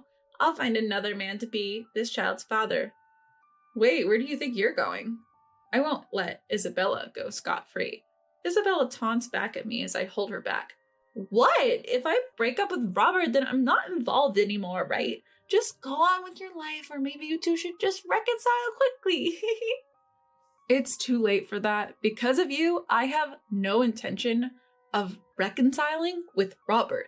You stole another woman's husband. You'll have to pay the price. The price? I thought Robert's loving, kind mother would cover the alimony. Do you want more money or something? Just as expected, my mother-in-law immediately rejected the idea. No way! Why would I pay any compensation? That child isn't even my grandchild. Even Robert and Isabella started to panic. Mom, you said earlier you'd help us. Yeah, Auntie, you said you had savings. My savings are for my grandchildren, not some random kid. You two better figure this out yourselves. I can't afford to pay $10,000 or $30,000. Too bad. I've got a signed agreement. Then Robert tried to sweet-talk me. Look, Amelia, we've been doing just fine without kids. Can't we just start over? I already told you, I have no intention of starting over with you. If you fail to pay, I'll take legal action. You can't be serious. We've been doing well so far. Who ruined that? You did. Before I knew it, I was yelling at Robert. I thought even if we couldn't have kids, we'd still be happy together. But you listened to your mom, cheat on me, and the kid isn't even yours? You're pathetic. Then can't we just be happy from now on? Shut up! I will never get back together with you. Go live your life with your dear mother. You and I are now strangers. Amelia, you can't be serious. Ignoring his pleas, I left Robert's family home. I'll never come back here. I quickly packed up my things and moved out. Robert doesn't know where I'm going, so I'll never have to see his face again. Soon enough, I started a new life in a rented apartment. Maybe it was the mention of legal action, but Robert and Isabella did end up paying the compensation. I didn't have to worry about money. I have no idea what became of them. The payments came from separate accounts, so they must have broken up. As for whether Robert remarried, I don't know, but it's certain he still has no kids. His mother will likely never hold a grandchild or use her savings. It does make me feel a bit sad for her. A year after leaving Robert, I was proposed to by a coworker. We now have 2 children, and our family of 4 is happily living life. From here on out, I plan to fully enjoy this newfound happiness with my family. What do you think? I asked. Why should I care? Make up your mind yourself. Lloyd brushed off the conversation. When I thought about how we could enjoy our remaining days in the Maldives without being bothered by anyone, my hesitation vanished. Once we got home, we quickly started packing. Can we move right away? Yep, we're good to go. We had movers come immediately and they began hauling away our packed items. Then we headed straight to the real estate agent. We'd like to sell our home. The agent was incredibly helpful and arranged for a same-day sale. Now, Lloyd truly had no place to go back to. My name is Marcy, and I'm 43 years old. I currently live with my husband Lloyd in a Manhattan apartment. We got married 5 years ago. We haven't had kids due to marrying late. Lloyd often says, "Life isn't just about having kids." And that helps me live without feeling guilty for not being able to have children. Lloyd is 45 and in the prime of his working life. Recently, he's been working a lot of overtime and coming home late. I used to work at the same company as Lloyd, but quit after we got married. Lloyd said it would be awkward to work at the same company as his wife. Since then, I've been a full-time housewife. One day, my sister-in-law from the neighboring town called. It had been a while, so when she called to say she was concerned about our mother's condition and couldn't check on her, I agreed to go. Sister-in-law is a dependable person. I've been grateful to her many times since marrying Lloyd. Sister-in-law has 2 kids who are in 9th and 12th grade, and they're both doing well. I hold sister-in-law in high regard, so it's no surprise her kids are turning out great. Of course, I went to check on my mother-in-law the next day. It's easy to see why sister-in-law is such a great person when you meet mother-in-law. I adore mother-in-law. She's straightforward, has strong opinions, and is mindful of others. I feel truly grateful to have met such wonderful in-laws like mother-in-law and sister-in-law. When I arrived and entered their house, I was shocked. The place was a mess, full of clutter and trash. It looked like a hoarder's house. Something was clearly wrong, as mother-in-law is normally very neat. Mother-in-law was just sitting there, doing nothing, looking spaced out. I called out, "Mother-in-law?" She slowly turned her head and said, "Who are you again?" As she stood up. She looked at Lloyd and said, "Oh, Lloyd, welcome." We were stunned. Concerned by the sudden change in mother-in-law, we quickly made a doctor's appointment for the next day. After several tests, the results came back. She had dementia. Moreover, she needed long-term care. We called sister-in-law to come to the house and discussed what to do next. Taking care of someone long-term means that we'd need to look after my mother-in-law indefinitely at her home.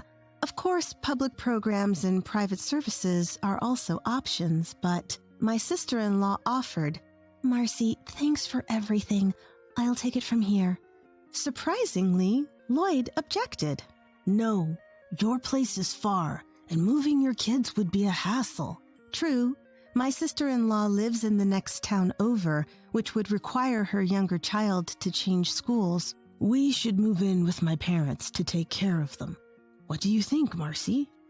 I was shocked. I never thought Lloyd was that responsible. Moved by his sincerity, I agreed. Of course, all for my beloved mother-in-law. And so began my daily caregiving life for my mother-in-law. We moved in with her and started our new life together. I managed the household and took full responsibility for mother-in-law's care. She'd wander off if you took your eyes off her, so I had to constantly watch her. Whether doing laundry, cleaning, or cooking, I was always monitoring her. Then I noticed she looked lonely. Was this life really making her happy? Even with dementia, she should still have moments of joy. Being under constant surveillance couldn't be fun. So I tried something. Mother-in-law, would you like to help me fold the laundry? Her face lit up. I'd love to. Though her hands weren't as nimble, she was clearly enjoying the task. I was relieved that I'd made the right call. From that point on, instead of watching her, we did things together. Seemingly, she found moving around less of a chore. On sunny days, how about we have lunch in the park today? That sounds lovely. And off we went for a meal outdoors. I never found this life burdensome. Sister-in-law always handled hospital trips, and her kids visited mother-in-law often. But one person was completely uncooperative. Lloyd. The same Lloyd who'd said, "We'll take care of mother-in-law." He never lifted a finger to help. Sharing updates or asking for his input always met with disinterest or reluctance. When I'd ask for help, "I'm tired from work. Why should I tire myself more at home?" was his response. He'd been working late, so maybe he was tired, but some help would be nice. He didn't even talk to mother-in-law. When I'd suggest plans for her, "Why should I care? Decide yourself." He'd brush me off. As it stood, it seemed Lloyd only came home to sleep. Things had gotten to a point where it seemed like Lloyd was coming home from work just to sleep. One evening, 11 p.m. came and went, and Lloyd hadn't returned. He'd often been saying he was working late, coming home just past 11, so I assumed that was the case tonight and went to bed first. However, I found it hard to fall asleep that night. As I lay there, the clock ticked past midnight. Where's Lloyd? I thought, just as I heard a car outside. It's unusual to hear a car at this hour, so I looked out the window. The person getting out of the car was Lloyd, and in the driver's seat, there was a woman. They both got out and smiled at each other, and unbelievably, they kissed. Not just for a moment, they lingered. I spontaneously took photos with my phone, amazed at myself for doing it. The house has a bedroom on the first floor. Our bedroom window isn't far from the car, and the photos captured everything clearly. My hands were trembling from the shock. I heard the front door open, and I rushed back to bed. Those photos would later become my trump card. From that night on, I started watching Lloyd more carefully. There were many suspicious signs. Telling me he was working late itself was suspicious. I knew what kind of work Lloyd was doing because we used to work at the same company. I know what kind of work Lloyd does, and it's easy to see that it doesn't require overtime. That kind of lie could be easily checked. So I called up an old colleague, friend. "Long time no talk. What's up?" "Sorry for the sudden call, but I was wondering about Lloyd's department. Have they been really busy lately?" "Lloyd? No, I just got transferred from his department last month. It's not busy at all, actually." There's no way he could be doing overtime in such a relaxed department, which means Lloyd is likely spending time with his affair partner. My suspicions were confirmed. One morning, I saw Lloyd getting ready to leave with a large bag. "What's with the big bag?" I asked. Nervously, he replied, "I have a sudden week-long business trip. Take care of things while I'm gone." "Where are you going for a week?" I don't know yet. I'll find out when I get to the office. So I'll be going. And he left, evasively. I texted friend, is anyone scheduled for a business trip today? I haven't checked, but shouldn't be. No big projects lately. Just as I thought. So he's going to be away from home for a week to meet his affair partner? Then my mother-in-law called my name. Marcy! She showed me a piece of paper. Written in Lloyd's handwriting were what appeared to be a hotel name, phone number, today's and tomorrow's dates, and a room number. What is this? Before doing Lloyd's laundry last time, I found this note in his pocket. I wish I had given it to you sooner. I'm sorry, Marcy. Do you also suspect Lloyd then? Marcy, we can't just turn a blind eye to this. Lloyd must be held accountable. There's no time for us to be down. The mother-in-law speaking was the strong woman I knew before her dementia. I felt more determined seeing this side of her after so long. Absolutely, I will not let him off the hook. First, considering mother-in-law's opinion, we decided to call sister-in-law. As soon as sister-in-law arrived, she said, Marcy, I'm so sorry. My brother is an idiot for doing such a thing. There's no need for you to apologize, I told sister-in-law as we planned our next moves. First, we checked the note and found out the location of the hotel. Lloyd was likely staying at this hotel for today and tomorrow. What would we do next? The next day, we decided to drive to the hotel in sister-in-law's car. We arrived at a hotel close to the airport and recognized a car in the parking lot. I looked at the pictures on my phone. Of course, they were the ones of Lloyd kissing another woman. It was the same car in those pictures. After a while, a familiar man came out of the hotel. It was Lloyd. We hid behind the cars to avoid being seen. Soon after, a woman came out and cozily linked arms with Lloyd. As I captured the scene with my phone, I couldn't believe what I saw. Both mother-in-law and sister-in-law were speechless. There was a little boy, about 1 year old, with them. The child happily held Lloyd's hand. The three walk happily. And they all walked off looking like a happy family. The real wife, me, was the one capturing this scene. Feeling miserable was the least of my concerns. The three of them headed to the airport, leaving their car at the hotel. Once they arrived at the airport, they laughed and killed time before disappearing into a flight gate. The destination was the Maldives. There was no longer any reason to hesitate. Thinking about how Lloyd would spend the remaining days there without any disruptions. When we returned home, we immediately began packing.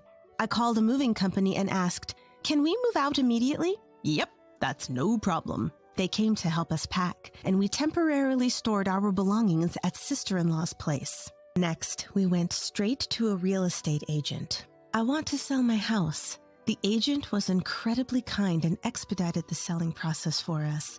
Now Lloyd had no home to return to. The thought alone made me feel refreshed. Afterward, mother-in-law and I checked into a nearby hotel where we would stay for a while. With that settled, there was something I had to confirm. Could the child with Lloyd's affair partner be his? To find out, I decided to consult a lawyer and a private investigator. The results of the investigation became clear right away. The report handed to me clearly listed that unfamiliar child as Lloyd's son. Lloyd had told me, "Kids aren't the only joy in life."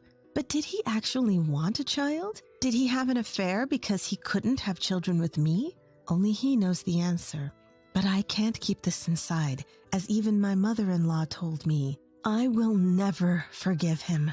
7 days later, my phone rang. It was Lloyd. "Hey, where are you? I can't get into the house. The key's not working." "That's because I sold the house." "What are you talking about?" "Hope you enjoyed your 6-day, 5-night trip to the Maldives. Must have been fun with your family of 3. Made some good memories, did you?" I could tell Lloyd was stunned on the other end of the line. I continued, "Your house is no longer there. We've moved and sold it. You should go back to your own child and that woman." "Wait, you misunderstand. That's not my kid. I I was fed up with Lloyd's excuses and unleashed all my anger. Don't you dare play games with me. You think your excuses are going to work now? I never want to see you again. For the first time, my usually talkative husband was silent. On speakerphone, my mother-in-law chimed in. Lloyd, just so you know, there's no escaping this. We have all the evidence, and our lawyer is listening to this call. You'll be getting a compensation claim from Marcy, so pay it without arguing. Also, from now on, I'm cutting off any mother-son relationship with you.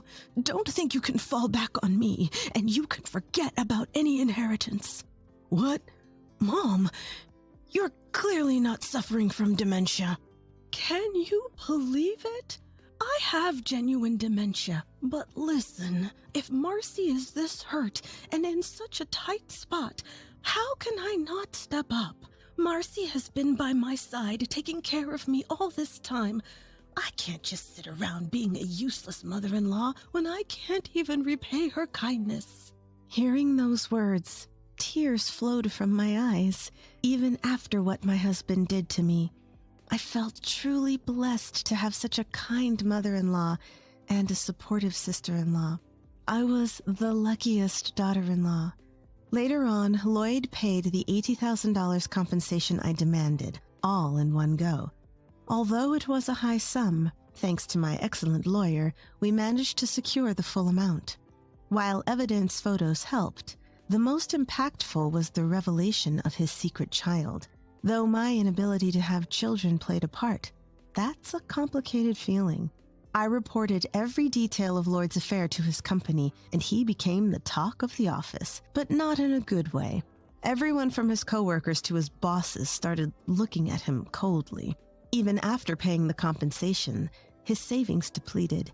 He couldn't afford to quit, and he's living a miserable life working under those conditions. His affair partner turned cold on him once the money ran out, and he isn't even allowed to see his child.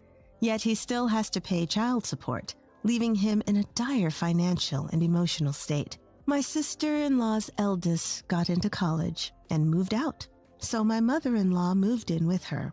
I bought a piece of land and built a small house there, starting a new chapter in my life. I'm using my qualifications and working from home. I'm never lonely because my mother-in-law and sister-in-law frequently visit. My mother-in-law's dementia seemed to miraculously disappear. Doctors say it's not a full recovery, but she believes it's all thanks to Marcy. I plan to find more joy in my life and live each day happier than ever before.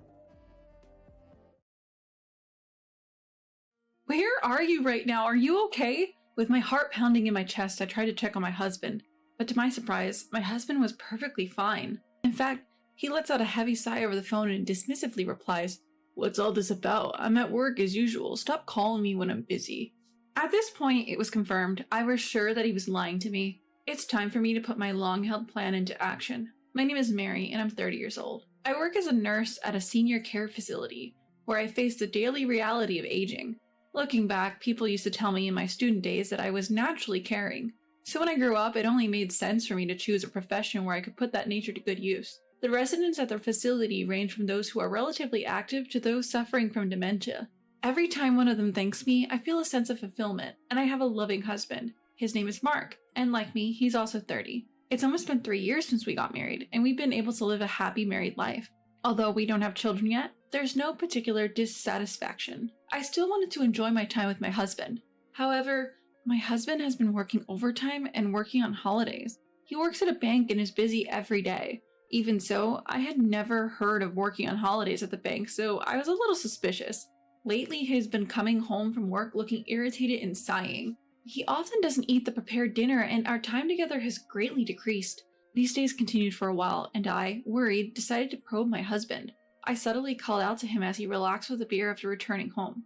"Hey Mark, you've been coming home late lately. Is work that busy?" Yeah, it's busy." My husband replied, looking tired. "You know, the new semester's coming up, right? Maybe that's why we have a lot of customers for transfers and account openings. That kind of work takes quite a bit of time." "Is that so? The banks have strict business hours, right?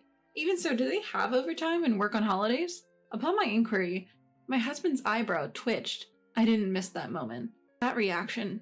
Maybe there really is no overtime or working on holidays. But Mark wouldn't lie about something like that. Seeing me deep in thought, my husband quickly said, "That's not it." He started to explain with a broad smile as if making an excuse. "Actually, there's a lot of work that doesn't finish within business hours. New employees are coming soon, right? I'm also working on making manuals for them. It's just really busy." "Manuals? Are you the one making them, Mark?" Yeah. All the other employees said they are bad at it, so I had no choice but to do it." "Oh, I see. Well, that's the gist of it. Even if I come home late, don't worry. I might be at home less, but I'll make sure to earn properly in return." Saying this, my husband resumed his beer and started playing games. What my husband is saying is logical, but there's one thing that feels out of place. It's that he said he's creating manuals. It may not be a nice thing to say, but my husband is inherently technophobic. He can do the bare minimum of operations required for work, but he has virtually no tolerance for computer work. On the other hand, I'm good with machines, so I often teach my husband how to operate them. I can't imagine him, of all people, creating manuals for new employees. After all, manuals should be adding changes to the original copy. Would they really leave that to Mark, a single employee? My sense of discomfort grew, and my suspicion towards my husband increased. A few days later, something happened. My husband, who had been coming home late from overtime, unusually returned home at 6 p.m. But after eating dinner, he said he felt sick and went out for a walk. I suggested he rest early, but "I want to breathe some fresh air," he said, and left somewhat forcibly. It was the first time my husband had said something like this, so I was puzzled. Feeling sick and going for a walk? What would he do if he collapsed while out? Unable to shake my unease, I decided to secretly follow my husband so he wouldn't notice. However, contrary to my worries, he moved on with a light step. My husband stopped at a small park a little distance from our home. After looking around as if to be cautious, he started to call someone on his smartphone. A few minutes later, a white car parked right next to my husband. He immediately got into the passenger seat of the car. There was an unfamiliar woman in the driver's seat. What's with that car? What's the relationship with Mark? Just as I was about to approach the car with suspicion, the woman and Mark were in a tight embrace inside the car. What? What are you doing? My voice involuntarily quivers at the sight. Unaware of my confusion, the two exchange a passionate kiss. My husband and this unknown woman desiring each other. By the time I realized I was taking out my phone and turning on the camera. After capturing my husband's affair in photos and videos, I was snapped back to reality by the sound of the engine. By the time I regained my composure, the car had already driven off. Confusion, disgust, shock, sorrow. Various emotions were swirling inside me. When I finally managed to return home, a text from Mark arrived saying, "I met up with a friend, so I'll be home late." A friend? That can't be right. The scene of the affair replays in my mind over and over. I just couldn't believe his words. In the end, Mark came home after 2 in the morning. As my dissatisfaction was about to explode, I held back my tears and thrust the screen of my phone at him. "Hey, what is this?" "Huh?" I can see Mark's eyes darting around, clearly shaken. Seeing such an obvious reaction, I felt an indescribable feeling. "Explain yourself!" As I confronted the stuttering Mark, he showed a forceful smile. "No, it's not like that, Mary. She's just a friend." "A friend? Do you hug your friends like that?" "It's not like that. It's like a friendship between men and women, like comrades. It doesn't mean anything deeper." "Then what about this photo? You're clearly kissing, right?" That angle is bad. It only looked like we were kissing from your angle. I didn't do anything like that, and I wouldn't. I have an important wife named Mary. I wouldn't do something like cheat." After that, Mark continued to make excuses, desperately trying to cover up. "It's really not what you think. Please believe me. I didn't do anything like that." He pleaded with a pained expression as if he was the victim. He wouldn't let me get a word in, but his shallow words wouldn't change how I feel. I decided to watch him a bit more. With that decision, I started monitoring his activities at home the next day. Then, things I didn't think much of before started catching my eye. I used to think he was just playing games, but he spent a lot of time looking at his phone. He checks his phone while watching TV, takes it with him to the bathroom when he bathes, and even when he sleeps, he holds onto his phone until he falls asleep. He's probably in touch with that woman from the car. He probably thinks it would be bad if I saw it, so he takes it with him wherever he goes. Ever since that day I confronted him about his affair, he's been coming home right on time, as if all his previous overtime was a lie. "Mary, I'm home. I bought a cake on my way back today. Let's eat it together." "A cake? Why all of a sudden?" "No particular reason." "You like sweet things, right, Mary? I thought you might be tired." "Thank you." Mark smiles and hands me the box of a cake. He's clearly trying to cheer me up. Even though he used to say he was working overtime, he started coming home on time as soon as I confronted him about his affair. Does he not think that's strange? Does he think that if he can get on my good side, it will be as if that date never happened? I'm disappointed and appalled by his shallow plan and find myself unable to say anything. My feelings for Mark have been fading day by day, and before I knew it, I was only speaking the bare minimum to him. This gives Mark some room to breathe. Perhaps relieved that I'm not saying anything, he starts working overtime again. When Mark comes home late at night, I ask, "What were you doing?" With a frustrated expression, he responded, "Why do I have to explain everything? Don't you trust me at all?" Huh? Are you seriously saying that? After what you did before? You have the audacity to use the word trust? That's why. She's just a friend. By doubting me so much, aren't you, Mary, the one doing something shady? Huh? How did you come to that conclusion? Just because it's inconvenient for you, don't make me the bad guy. That's what I want to say, even though I keep saying it's not like that. Do you enjoy suspecting your husband's infidelity? Enjoy? No way. If I could, I wouldn't want to suspect the husband I love. However, it's harder to not suspect him in this situation. The one who's behaved suspiciously first was none other than Mark himself. Since that day, my husband and I have been in a cold war. At the same time, his behavior escalated and began to smirk as he openly played with his smartphone at home. Perhaps he thinks he was not found out. He even started making phone calls on the balcony late at night. By this point, my husband's infidelity is 100% certain. However, photos from my smartphone alone are insufficient evidence. I decided to secretly request a detective agency to investigate his infidelity. 2 weeks later, on my way to pick up the report I had requested, I saw multiple patrol cars rushing by with sirens blaring. I was curious, as I don't usually see so many patrol cars, when a news notification came in on my smartphone app. "A robbery at ABC Bank. The culprits are in a standoff." The headline jumped into my sight and my heart pounded. ABC Bank? Isn't that the bank where Mark works? Even though my feelings had already cooled down, I felt a strong sense of unease. What if something happened to Mark? Thinking about the worst case scenario, a cold sweat ran down my back. I immediately took out my smartphone and frantically called my husband. Please be safe. I wondered why I still felt this way about him who had betrayed me. However, I don't have time to think about that right now. After several rings, a curt voice responded, "What?" In response, I blurted out a question to him. "Where are you now? Are you okay?" In a panic, I checked on the safety of my husband, who was likely at the scene. He sighed deeply and with an annoyed tone said, "What's up all of a sudden? I'm at work now, isn't it obvious?" "You're at work. So you're at ABC Bank, right? Are you okay?" Huh? What? What's what? Don't call me during work hours if you don't need anything. I'm busy. Without waiting for my response, he hung up the phone. At that moment, the slight love I had left for my husband froze over. I hope he's safe. Just a few minutes ago, I was genuinely thinking that. However, now I only feel disgust towards him. Why can he be so calm when there's a robbery and standoff happening at his workplace? To begin with, he shouldn't be able to touch his phone during an incident. It was then that I finally realized he must still be somewhere with his mistress. Fueled by anger, I called a moving company and headed straight to the detective agency. After receiving plenty of incriminating photos, I headed directly to the city hall. As soon as I returned home, I packed all my essentials into a box and organized my belongings. While signing the divorce papers I got from the city hall, suddenly the intercom rang. At the door, immediate response movers were waiting. I entrusted them with the boxes filled with my stuff, which they delivered to my new home. I looked around the empty room. I asked myself, is this really the right choice? Yes, it's okay. My choice is absolutely not a mistake. I left the divorce papers and the removed wedding ring on the table, and without hesitation, I left the house I lived in with my husband. The place I headed after leaving the house was an apartment near my workplace. I had rented the room in advance just in case anything happened after I noticed my husband's infidelity. When I arrived, the mover's truck was already parked there, so I proceeded to move in my belongings. As I was unpacking and thinking about the future, the vibration of my smartphone alerted me to an incoming call. The screen displayed Mark. I took a deep breath, composed my turbulent emotions, and answered his call. Hello? Hey, Mary, where are you right now? When I got home, your stuff was gone.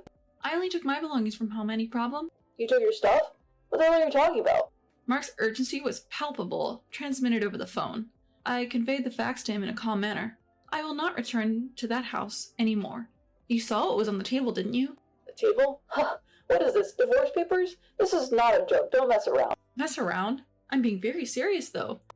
That's crazy. Why do I have to see divorce papers as soon as I get home? I was filled with simmering anger at his selfishness, being negative about the divorce while he was doing the worst thing. There's no more sympathy left for such a man. Having made up my mind, I let my accumulated anger explode. Stop messing around. Stop joking. What you were doing was not work. It was an affair. I already know everything. It's strange that you can call me while a robbery is going on at your workplace. A robbery? Yes, a robbery broke into your workplace today. Despite causing a major fuss, you had no knowledge of it, which means you weren't at the bank. No way, a standoff? That's... Where were you during that time? With whom? If you can answer, try answering, you piece of shit. As I shouted over the phone, my husband seemed to realize he could not hide it anymore and confessed to his infidelity in resignation. I'm sorry. I met a woman on a dating app in a moment of my weakness. Oh, a dating app, huh? I wanted some excitement in life. Every day ends at the scheduled time. There is no fun. I wanted to change such a life. So you cheated sneakily. I won't do it anymore. I beg you, please forgive me. You're all I have.